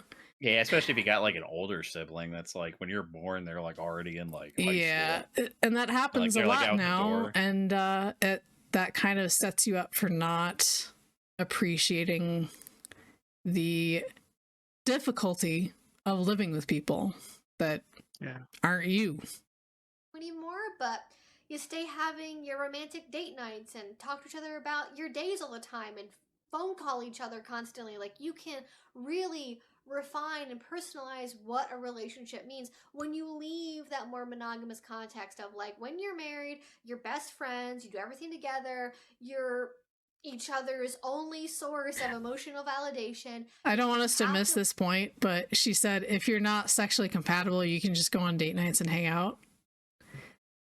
Yeah. Sorry, I don't know. Is that dating? Your spouse, like, she like is like, you don't have to be best friends, and just like your spouse, like the best marriages, your spouse is your best friend. Yeah, but here it's like your spouse doesn't have to be your sexual partner either. They can just be like a non-sexual partner you hang out with. Yeah. Which is also kind of I weird. guess she is saying she's like against like the expectations of marriage and like, you know, if it's not for you, it's not for you. I mean, she's right. Like if marriage isn't for you, it's not for you. But it is very customized. That's her argument, is you can just customize all your relationships. I mean, with poly. I think she and a lot of other people have a really stereotyped understanding of what marriage entails because of the presentation of marriages in media, where it's like the dad who comes home from work tired every day, the nagging housewife, the loud obnoxious kids, you know, stuff like that. When most families aren't really like that. That's more of a, like, most families are not, you know, the Cleaver family or, you know, you know, whatever, you know, like most families are not the families you see on TV. Yeah. What other 1950s reference do you want to pull out? I just want to point out that Gabbles has gone to pee a second time. Oh what again? No, I'm back. Oh, you're back. Okay. You completed the second peeing. Okay. We're gonna put up a pee counter. Oh no. Just for Gabbles. I have a traveling bladder. I need like a little icon, you know, like Calvin peeing on right. Or I need that with Gabbles. Stolfo. Nostalfo just peeing on Ford. I could find lots of pictures on the internet of Astolfo peeing. I bet you could. I bet Bing image creator could make something really special here. Yeah, sure could. Sure could. Astolfo peeing on Ford logo. Let's do it. Together, you have to sleep in the same room, in the same bed. Like, you get to let go of all of those expectations from society and really build something that works. And you can change your relationship status from like dating to friends to back again to casual to serious to comet partnerships where you hang out like once a year. Like, it can really be whatever you want. And people hanging out just once a year sounds like Friends. That's not, yeah. Friends with occasional hookups. Yeah. Friends with tax benefits. That's what it is. I know. I mean, it's look, if it works for her, it works for her. I just don't see the fulfillment or the satisfaction in that. Yeah, like, I mean, you must be really like, I'm not saying that she's a narcissist, but there's a certain element of where like you're really into like yourself to like be drawn to this kind of arrangement. It does miss like that element of sacrifice. Yeah. Because what are you giving up exactly here? Yeah. You're sort of diving into a relationship where everything's customizable. You just do a checkbox to what you like, and it's nothing like I give myself to someone else. Yeah. It's very non-committal. Yeah, precisely. That's why I think she talked about how you want to. I couldn't imagine wanting to customize my relationship like I would customize my desktop layout or like customize my character in a video game. Sandwich. Get those sliders. Booba up. Like, booba. Waist down. And then nose nice and thin. It's like no choose. It's like, are you gonna pick the Baldur's Gate penis 1, 2, 3, 4, 5, or 6? Yeah. There are 6 different kinds of penises. Whichever one is like closest to my bad dragon dildo. Oh, nice. That would be the lizard species. The lizard one? Okay. The dragonborn. I will throw that picture up right now. Woo! Enjoy. Oh. Well, that was an excited sound. Oh, it looks just like mine. What? What the heck? They stole my penis. Oh, there's mods out there for like gigantic peens for Baldur's Gate. Well, of course. What did you expect? mean, Skyrim had mods like that forever. I found a close up and it just looks like like the penis just looks like a tiny dragon. I'm gonna send it to you, Gabs. Oh, good. Send it to me too. It looks a little only for Gabbles. You'd enjoy it. This is a Gabbles only image. Look, it just looks like a tiny dragon head. Right? With like a real man's ball sack behind it. In the future, we will all have dragon penises, even the women. This is a good example of person who has never seen reptile genitalia. They I don't think have that's right. articulated scales. I mean, I have. Articulated scales. What the fuck? I mean, you just need to look like a lizard penis and go from there. I like I the will like also- actual like photorealistic ball sack. I will also bring up a picture of a lizard's penis for reference. By the way, Oh, man. That's not banned on YouTube. There's nature Yeah. channels. yeah, it's biology. Pretty good. It's natural. Enough the- about Baldur's The Gate. left one is lower down than the right one. Yeah.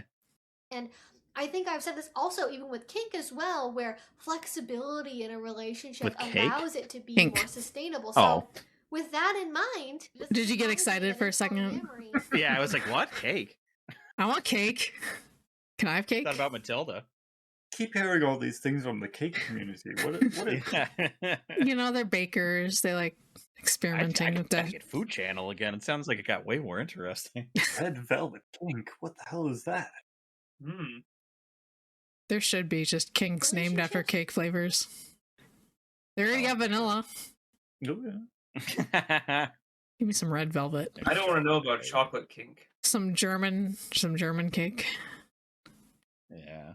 Black Forest. Might actually last for longer because they can bend with changes and with preferences. Like if you are polyamorous and you're with somebody who really, really wants kids and you don't, you can go, hey, like this is not going to work for us to be primary nesting partners. You know, go out, date, find your future spouse and like co-parent. Great, do that. What is it with the use of like really weird, sterile sounding language? Like primary Like nesting, clinical, like co-parent. like primary clinical. nesting partners. That is not how Yeah. people talk. That's how poly people Like talk. outside of Yeah. like, that's how biologists describe like Yeah, it's species like- of birds. Well, that's what she But, to be fair, she like sells herself as like a you know, So- educator on these topics. Educator, not- yeah. Like, that's not how That's a people science. That's not how people Science. describe human rights, though. Like that's like a completely foreign way of describing it. You know, where it's like again, like nesting partners, how you describe like a bird's mating cycle or whatever. Like that's not how humans are. Like When you decide to find a chicken to lay eggs with, I gotta show the you the coop. penis from the side. what? It's smiling. It looks like it's smiling. Oh, I feel left You out. see it? I feel very left out. I'm fine. Game of the year. Game of the Game year. of the year. I'll send it to you. It looks like a sang Healy from Halo smiling. There you go. Okay, here we go. Time to look. Oh my goodness. It does look like it's smiling. What is that? Doesn't even look. Oh boy. You know- it does look like those aliens from Halo. It doesn't even look like a penis. It doesn't even look like it looks like a rock. It looks like a no. You know, what it looks like. It looks like a snout, like a dragon snout. You're right. Yeah, that's what I was saying. Yeah, it looks like a little dragon head. It's Oh my. Who did I gotta talk to these designers? What did they? Like, what are y'all doing? Is this thing cut or uncut? They pull out their own and show you this is the reference. I Yeah, used. this is the reference I used. All right, let's keep going. Enough about Baldur's Gate Dragon Penis. This is the second time we've gotten into that discussion. That awesome. The two I'm didn't happy even being, fight. you know, the cool uncle over here, or just being friends but not really being involved in your family life. And you can stay connected without having to like do the whole like dramatic breakup, they're the worst ever, I hate them so much thing, or you know, doing an awkward, slow decay into like friends with benefits that doesn't really make anyone happy, or like resenting your partner for years before you break up. It allows you the ability to go, hey, this isn't really working. Let's change this before we hate each other, you know? I agree with this, but you know, you can also do this without being poly. You could Yeah, also you- just say, "Oh, you want kids and I don't. Well, I guess we aren't going to be long-term partners then. Good luck." Yeah, I guess we're not compatible. I guess we're not compatible, and we can stay friends and hang out as much as reasonably possible, though you're going to have kids, so you're going to probably have no time for that nonsense pretty soon. But like, you can still be amicable. You don't have to hate the person you break up with if you're straight and monogamous. Like, there's no law. You can just do that. People with kids who hang out with like friends that don't have kids, like usually that's like a once in a while treat Yeah. they get to do. Like that's not gonna be, you're not gonna see them often. That's gonna wither the relationship, if anything. Because you're gonna realize you have very little in common anymore. Is perfect at this. A lot of people still hang on to relationships that don't really work or don't make them happy because we still have that sunk cost fallacy that happens for us as well. But we at least have social permission within our own circle. Do you imagine she has a sunk cost fallacy when it comes to polyamory? No, I don't think she values her partners. Oh my goodness. Oh, well, I mean, look, sunk cost. She apparently doesn't want to put any effort into like having it work out. So. Sunk cost comes for us all. All right, this is not something that only monogamous couples have or only polyamorous couples have. This is investing something into a relationship that's not working is a difficult thing to fix. I can change him. I can fix him, Daddy. I know that's what I do with all my Discord kittens. It's like it's hard to let go after a while, you know? Yeah. I know, I've seen you digging through my trash. I keep telling her, like, she has to consider making money off this shit, but she never listens to me. You know, we could have a really great racket going. Yeah, but most of them are like 13, 14 years old. And like at most they could steal could steal their parents' credit cards, I guess. Like, or I could get V-Bucks. You think V-Bucks would be profitable? Robux. Some Robux. Yeah, free Robux if you are my Discord kitten. I'm a sick fuck. I like the V-Buck. All right, let's keep hey, going. listen, I looked through your trash and I'm not seeing the correct amount of used HRT bottles in your... I noticed you're eating out a lot. There's a lot of Grubhub bags in here. What's that about? Our own circles to know that it's okay to leave, and it is not just a sole badge of honor to have a 20-year-long relationship and, you know, be better than other people because of how long we've been together. Like, I think, you know, I honestly... I mean, that is like a status symbol, though, isn't it? Yeah. Like, don't we like revere couples that have been like a couple that's been married for like 70 years? Like, they get like standing ovations at sporting events, you know? Yeah. And for good reason, too. Like, because it's hard. It's difficult, but if you can make it to be like, well, you're both in your 90s and you've been married since, you know, he got back from kicking Hitler's ass or whatever, then that's a commitment. That shows that you made it work over a sustained period of time. It shows that you were able to survive a lot of things that a lot of couples just don't survive. Yeah. Honestly, I don't even think monogamous people really think that as well. But like, even just like as a quip against polyamorous people, is oh, does it last? Like, well, is that really what's important? You know, think about it. Do you really think that's the most important, or are you just saying? Nice self-report. So let's put our thinking caps on. Let's unpack this. Does it last? Well, is that really important? She's doing the same thing that a lot of other videos we watch do, where she just keeps like repeating the same thing. Because I feel like we've been hearing this like polyamorous relationships don't last as long as monogamous relationships, quote unquote, myth. Right. For like the past like 18 minutes. Yeah, it's like the only. It's kind of the only thing she's addressed. Well, how else is she gonna hit that 25-minute mark? Yeah. Yeah. You got to get at least 2 ad rolls in there. Yeah. Or are you just saying that because you have an intuitive feeling that's wrong? That polyamory doesn't work. You just want to like spite people, you know? But you know, maybe there's something about the types of people that are drawn to polyamory. You know, maybe people that are liberal, West Coast millennials with their avocado toast. Maybe.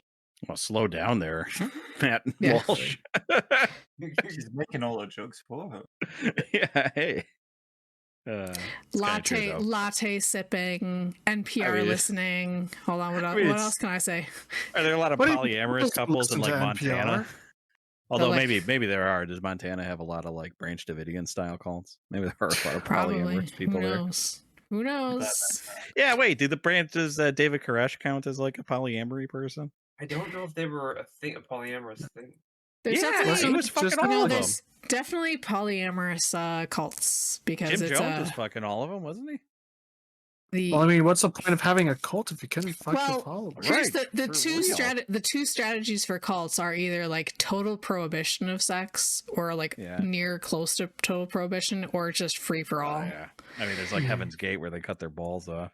And then and the other strategy is just like everybody has sex with each other. Those are the ones where you don't cut your balls off. Yeah. Those are the ones where you go in the hut and you have like an orgy together. In the hut. You know.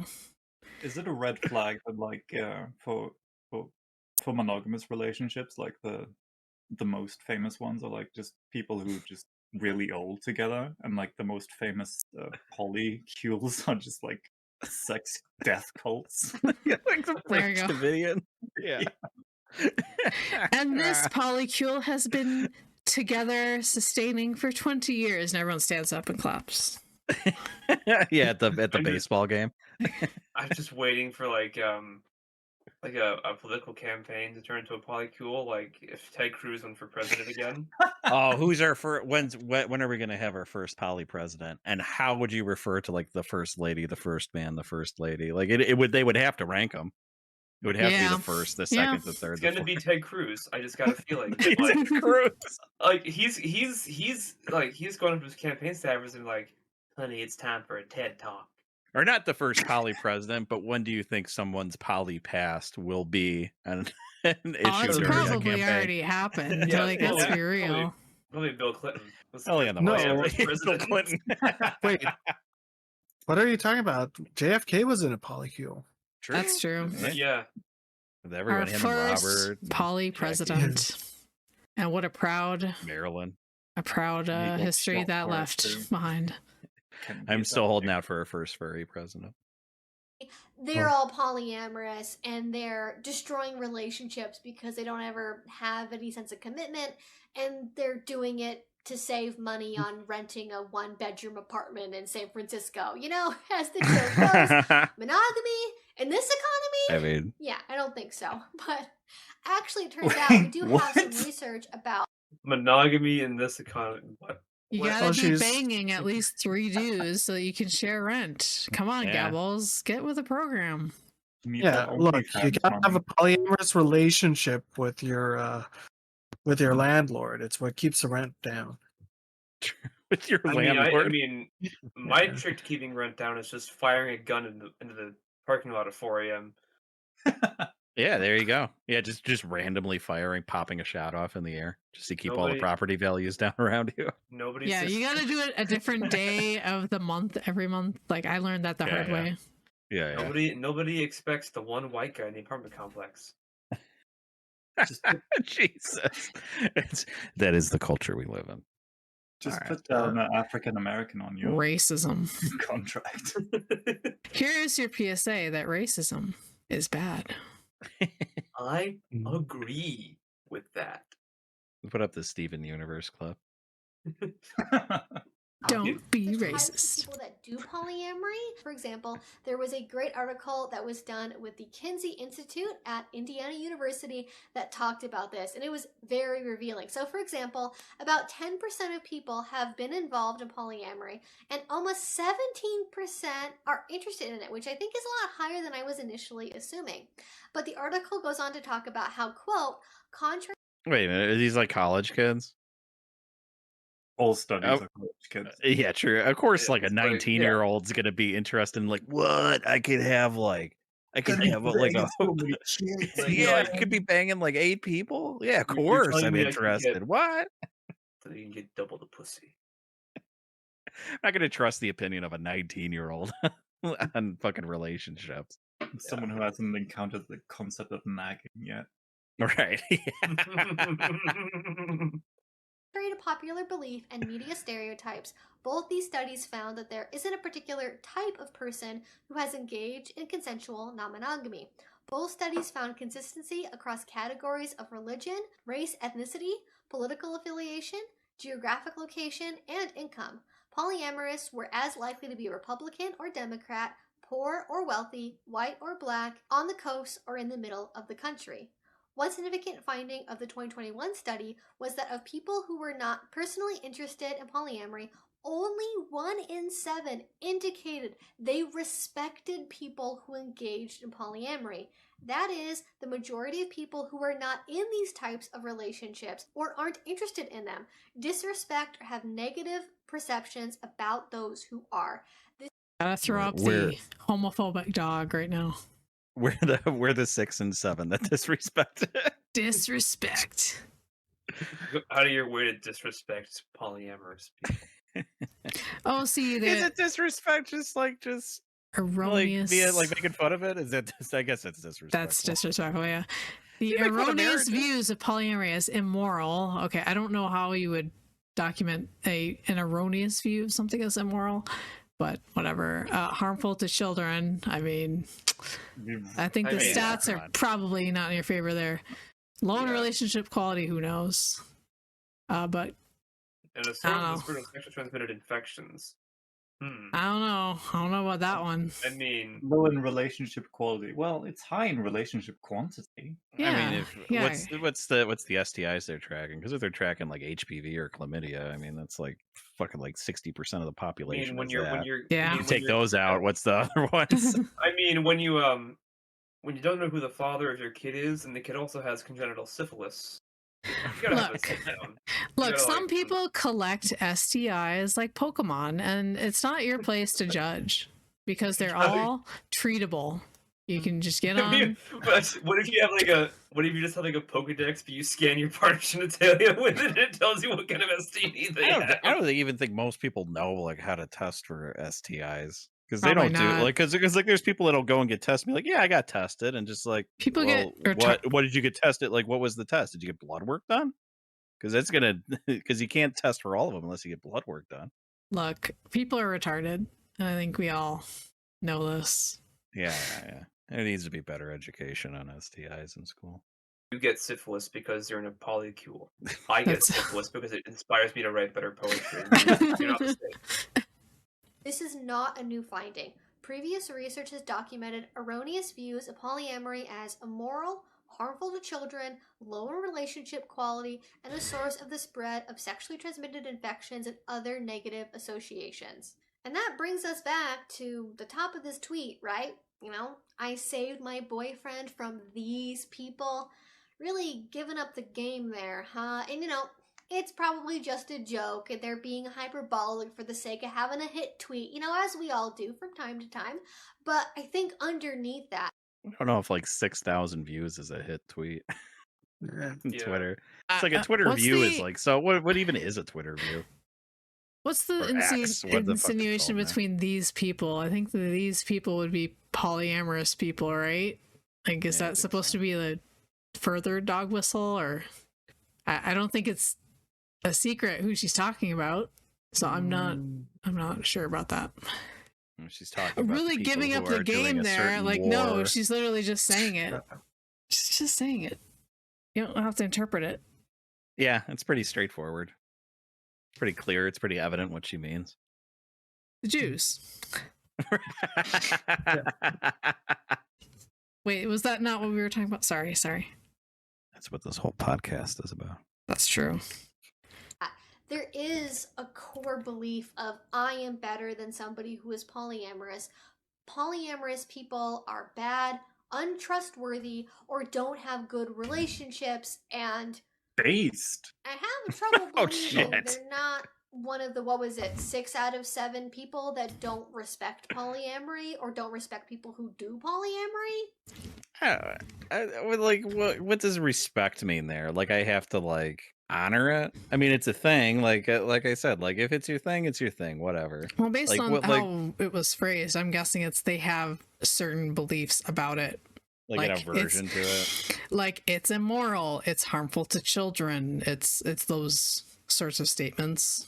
Erroneous beliefs. Erroneous beliefs. On immorality. Yeah, that's probably what they measured. Like, do you agree about this statement about poly people? Do you agree they're immoral or dangerous? I mean, really, I guess you can criticize people for it, but there's probably a reason, like, that kind of feeling about what that sort of person is. I mean, the stigma against promiscuity is a pretty widespread cultural norm. There's a lot of suspicion about said people. There's not a lot of respect for that kind of person. Yet prostitutes are just never considered high class. So I think there's probably a reason. I mean, you've never seen Pretty Woman?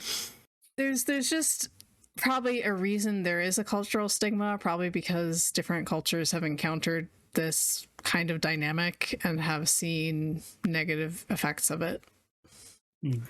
Well, I mean, I think if spousal like jealousy is a thing at all, and it's such a powerful feeling, I mean, that's a pretty good indicator that's maybe we're not supposed to be polyamorous. Like, if you have such an aversion to your spouse touching, I guess they would say probably it's like just cultural, but jealousy is a fairly consistent emotion across cultures and times. It's like one of the first like outward emotions that humans display is like jealousy. Yeah. Especially if they have like a sibling that gets a cookie and they don't. And we have a pretty good understanding of the mechanisms of why humans feel jealousy on a biological level. Like, there's just good reason to think that males and females would feel jealousy about their partner. Is it running a around with disgust other reflex? There's disgust, and it has a lot to do with your children, like where are your children from.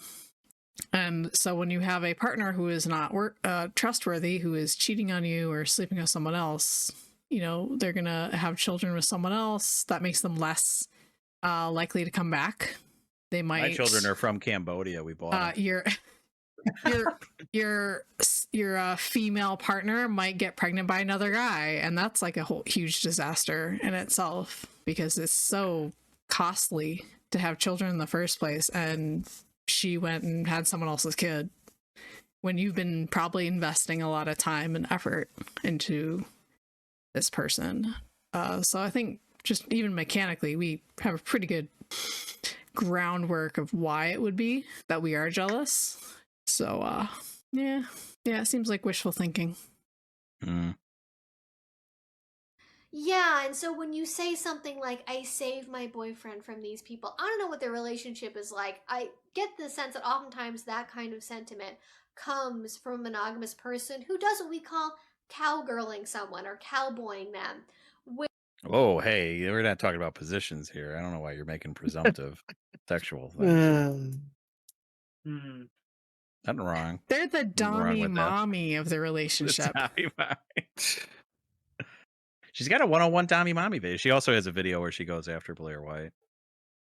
Of course. I wonder what that one is. Blair White, she deserves a few knocks every once in a while. Sometimes she's got some pretty shit opinions, but very, very rah-rah Republican, which where gets her in trouble. A monogamous person gets in a relationship with a polyamorous person, they break up the polyamorous dynamics that already are there, and then they go off to be monogamous with the previously polyamorous person. And it's often done under the guise of like saving them, you know, having a better relationship, you know, really I need this, and actually polyamory is something you don't really have to have. It makes you unhappy, it makes me unhappy, blah, blah, blah.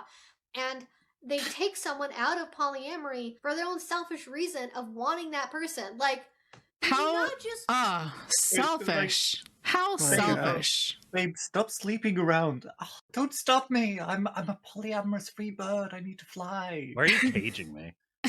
They're cowgirling. They're just suffocating them. Yeah. So there's no judgment for the polyamorous person potentially like exposing their partner to discomfort or bad relationships. It's always this sort of this person just getting in the way, being a prude. There's a gay romance show called Looking, which is very good. I recommend it. Mm-hmm. And the main character's relationship ends because of that. Because like his like partner that he thought he was gonna be like together with, like dropped on him like, I think we should open our relationship up. Oh. It just like it just ends it. Yeah. Just ends the relationship. Yep. Those are my favorite Reddit posts. Yeah. I went to my wife and asked if we could open up the relationship, and she didn't say anything. She just like packed her bags and left. Am I the asshole? Am I the asshole? It's like, well, you boned that. Good job. Yeah, way to go. I guess there's no really tactful way to bring it up. I mean, if you're gonna ask that question, you just gotta spray and pray. Yeah. Good luck. That reminds me of the Reddit story where the guy's wife brings home, like, they're into like hucking or whatever, so she brings home a bull.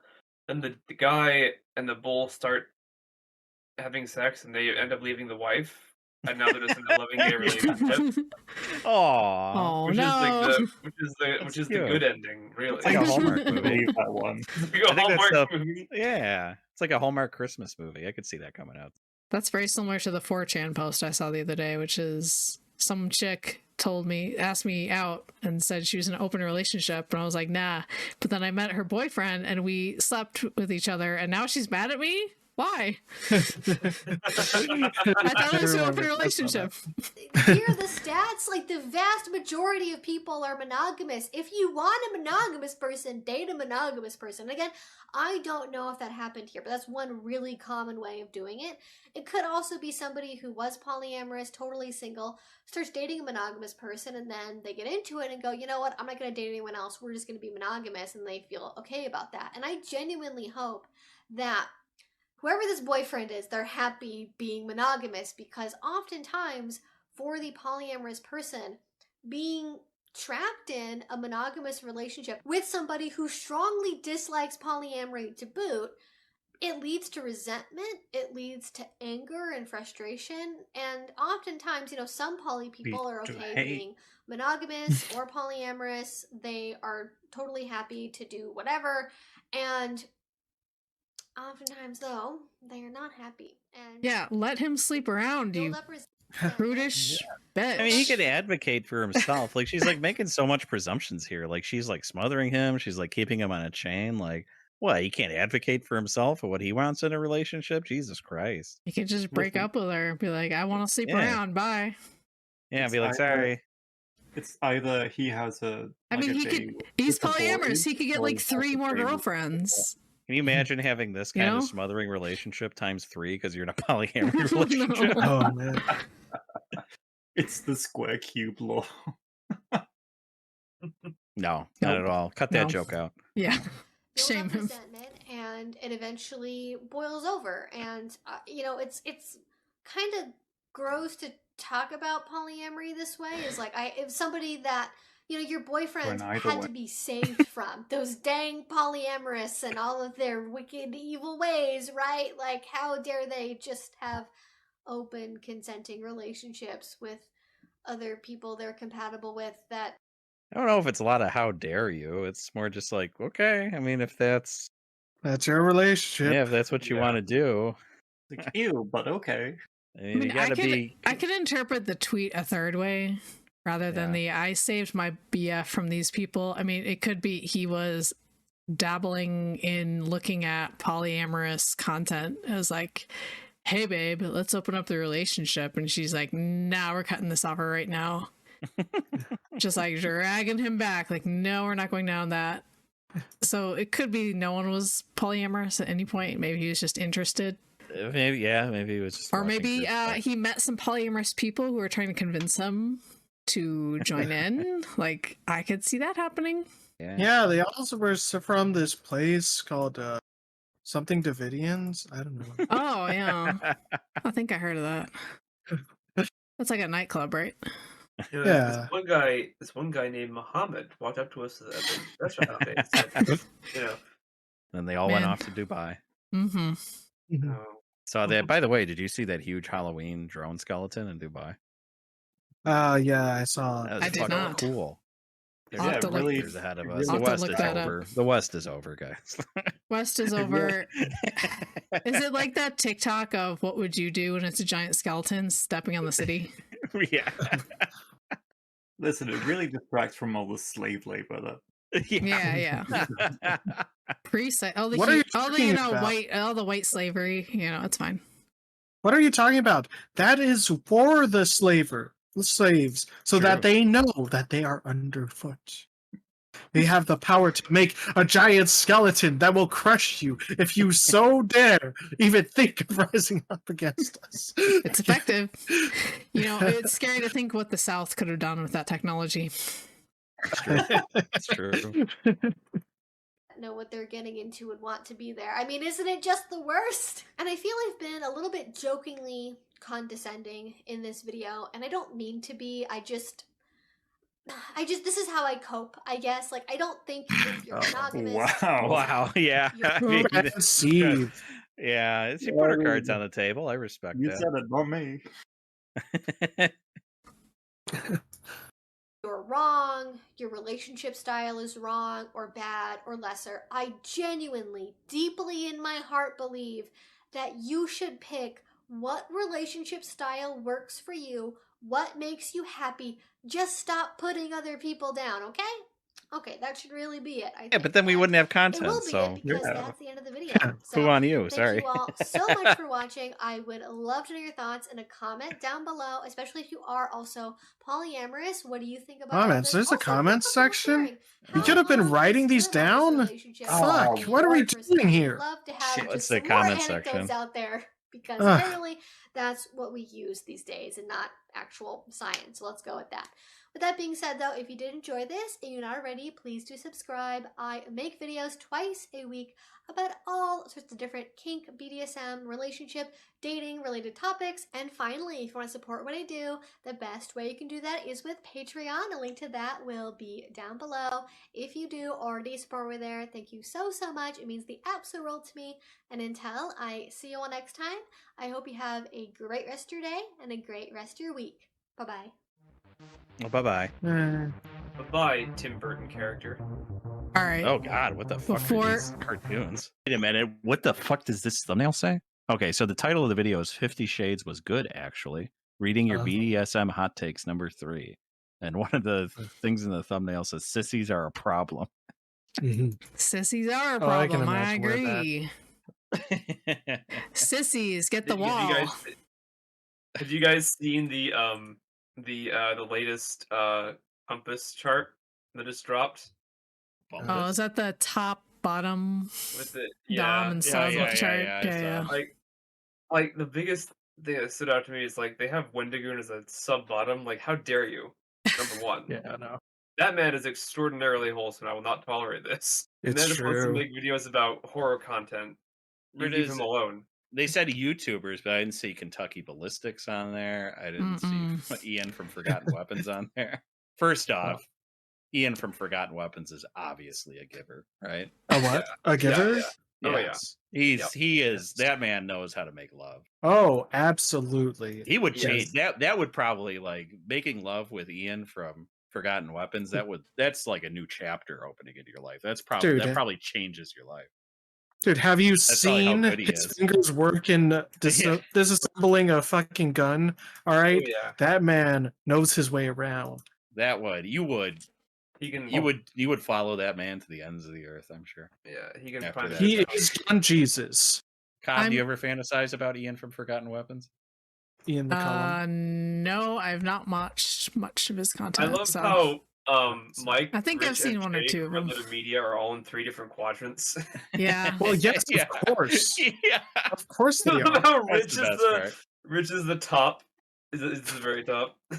That's impossible. No, Rich is a fucking sub. All right, that is the whole I can't joke. believe they would put my husband Jay as a sub bottom. Yeah, no, he's not. Yeah. If any, although he is very gay, they make a lot of jokes about. He is the wife. Protein. So Protein. I need protein. Cobb, this doesn't have anything to do with the stream because we're just paused at the moment. But I just need you to see this cat on Twitter. Okay. All right, there it is. Oh my goodness. Yep. Wow. Yeah, that's me sometimes. That's why you should have a cat. So I can drool on you. Wait a second. I just want to notice that the most sub-bottom one is Ben Shapiro. Yes. Yeah. People are talking about Alex Jones and Ben Shapiro together. Because Alex Jones is the top dom. Yes. Really, actual Justice Warrior would be a sub bottom? I don't think so. Nah. He'd be in the center. He'd be a switch. Yeah, he'd be a switch. Jordan Peterson. Destiny is the centrist. I agree with that. He probably does both. Jordan Peterson definitely bottom. Well, it depends So on I what think- you mean by bottom. You know, I feel like Destiny would be a little more of a top. But Is that the one guy from Rooster Teeth? Oh, Which yeah, one? yeah, Sub bottom, the like slow mo Oh. guy. I see Miles. Yeah. Lord Miles in there. Yeah. Where's he at? He's in the center towards the bottom. Oh, So, he's a yeah, bottom? Above wow. Tim Pool and above Vosh. You think he probably? I mean, he was in Afghanistan. You think Yeah. he was doing the? yeah, He was one of the Bakabazi boys. Yeah, basically. Well, he's a little basically. older than that. Experimenting. Well, Well, he looks can young. shave. He looks Yeah, he young. can play young. Is that Nick Fuentes? Is like Yeah. super sub bottom? Yeah, for sure. Yeah, that's real. Nikki Fuentes. It's gotta be usually those like really far guys. They're Yeah. into some freaky shit. The cum lumbo. Where's Filthy Frank? Do Josie people even know Estrus who Filthy ascended. Frank is anymore? Yeah, he ascended. He's out of here. He's beyond this mortal plane. Well, not mortal plane, but he's Still. beyond. Really, how many Lotus Eaters do they have as dom tops? No way. Oh, no, Shadiversity, not a dom top. no. Wait, where is Shadowverse? He's like all the way dom, but mid top. Oh no! No Come way. on. Maybe like the worst kind, like Yeah, idiotic. He's crying. They on got stream. they got Dan Crenshaw sort of like right on the line there. Yeah, I think the more emotionally involved you are with Star Wars, I think the War bottom you are. yeah. You know, that sounds like science to me. I mean, like Sargon, that one other guy in Lotus Eaters, that other guy in Lotus Eaters, like their whole career is complaining. Is there any more feminine behavior than? Oh, to be fair, we complain, but I actually do have sex with men, so Yes, that's. I got an excuse. Well, no, you admit to it. Well, like these three, they're not tops. All right. Let's do closing thoughts. On what, this top dom On thing? Yes. That The bottoms up. and maybe this like polyamory video we watched. Oh yeah. Also- I forgot about that. You watched the Yeah. video? We did. Final thoughts. I'll just go down the row so everyone has a chance to share. Starting at Tenny, I know you're gonna have a hot take, so go for it. Oh yeah, yeah. Well, this video didn't really change my mind at all, which is to be expected.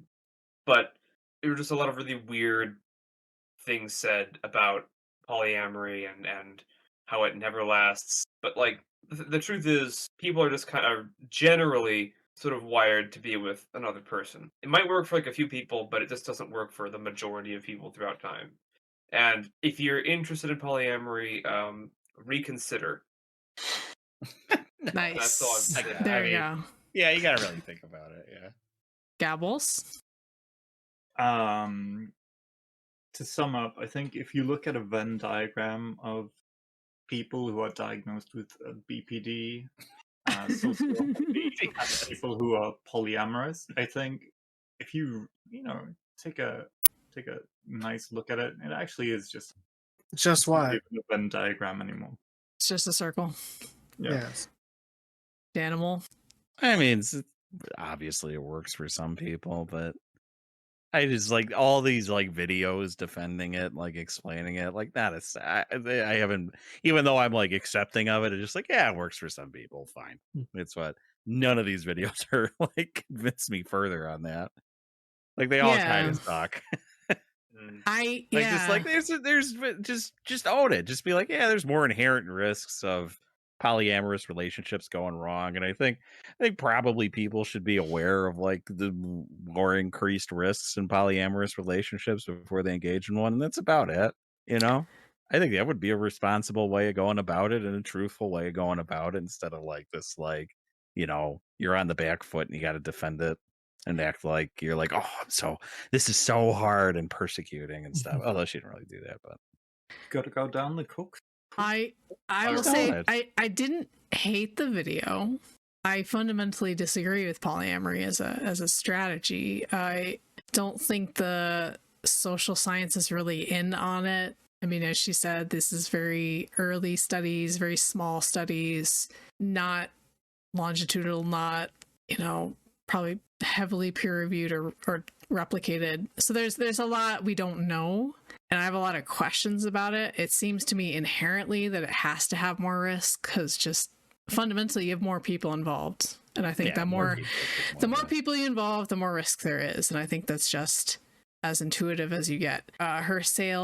Her selling point on it being extremely fluid and flexible is probably true, but it also kind of betrays a shallowness to the kind of lifestyle that this strategy leads to. Because I imagine, you know, you think about a long-term boyfriend or girlfriend that you've had on a monogamous basis, and let's say you date for like 5 years and you break up. That person is probably going to continue to be an influence in your life to a much greater degree than if you're dating like 6 people at the same time and you're just kind of on and off with them. Like sometimes you're dating, sometimes you're just hanging out, sometimes you're sleeping together, sometimes you're not so serious. Like, it's just very fluid and shallow. So are you going to end up at the end of your life looking back on those relationships and being like, yeah, they really enriched me, they really helped me grow and helped me mature? Or you're going to be like, man, I just wasted a lot of time on kind of frivolous stuff when I could have. The way that she was like describing it, it sounds like you need to like already be matured and grown to be engaged in a polyamorous relationship. Yeah, and you'd assume so, but the relationship itself seems so juvenile. Yeah, the way she described it, like, I don't feel like hanging out with you because you're annoying to live with. It's like, is that really how you want to approach this? Is that really the goal? Is just to be with someone who doesn't annoy you? So yeah, I wonder if there's cope involved. I wonder if this leads to greater happiness overall, and I suspect in some ways it's sort of an easier path, quote unquote. At least that's the way she envisions it. It's like a cheat to life that you can just do whatever you want. But those kinds of lifestyles I'm very suspicious about, because that's the selling point, but it's rarely the end point. Amazil, your thoughts? So I think the one problem I have with this video, or that I was able to really point down, is that the way that she describes, you know, the modularity and how you customize polyamory, it's like what you said, it betrays not just like a shallowness, but also goes against her. It's just weird that she makes those claims, the way that she describes polyamory. How can you hear like that and not understand why some people or turn around and be like, oh, you're wrong to think that it's that people in a polyamorous relationship are non-committal? If you're able to just be that free floating and you're like, yeah, we just do whatever, that it feels very that sounds very non-committal. Yeah. And it's hard not to think of it that way. Definitely. Gabbles, you said you have another insult lined up. Yeah, do you think the visibility of jowls is going to correspond to any degree with amount of partners? Like the walrus pod. It's science, guys. We're gonna do the science. It's like poetry, it rhymes. It rhymes. As one sense increases, another one diminishes. Yeah, I mean, like all things, I think when you do an alternate lifestyle, there are going to be advantages, but there's also disadvantages, largely because I don't think even though polyamory as it is now is probably enabled by the fact that we have contraception, they're not the first people to do it by far. Yeah. Like different groups in history have tried sort of having these open marriages and open communities. I know a number of American like cults that tried this back in pre-revolutionary era. Like people tried it and turns out they don't last very long, and it's just seems to be a pattern. It's sustainable for maybe a decade or something, but societies just can't function at that level. You think that there's a correlation between the like advent of jam bands like Grateful Dead and Fish and the increase in polyamorous relationships? Possibly. I wonder Do we have a bar chart? find Do that we have like a chart, chart that's like the more sales of those Where's that albums, Where's the that more partners website people where have? you can make correlations? Correlations, yes. You're like, I want that one. You can just make a chart to prove whatever you want. All right, are we done? I think so. I think we're done here. Yeah. Yeah. Thanks for another episode of this great show. Yeah, I had fun. Yeah. I liked it. I enjoy. I enjoyed your Enjoy. company. Happy time. Fun. Yeah. All right. All right, Let's all, boys. so who's got the bed tonight? Because we're all in the polycule. Are we voting tonight on that? I call shotgun. Or? I'm taking the feet, so I'll be at the. You're taking the feet. Yeah. I'm taking my feet. We agreed last night. If I can have a blanket, I'll be sitting in the lazy boy. I'll be in the dog bed. Don't. If you soil that lazy boy, so help me God, I will skin you and make a new one out of it. That's the point of it. That's specifically why we put it there, Tenny. You're not shitting in my chair. You are not shitting in my chair. I'm gonna go take a shower, go to bed. All right. Good night, animal. Good night, boys. Bye, boys. Bye. Bye. Love you.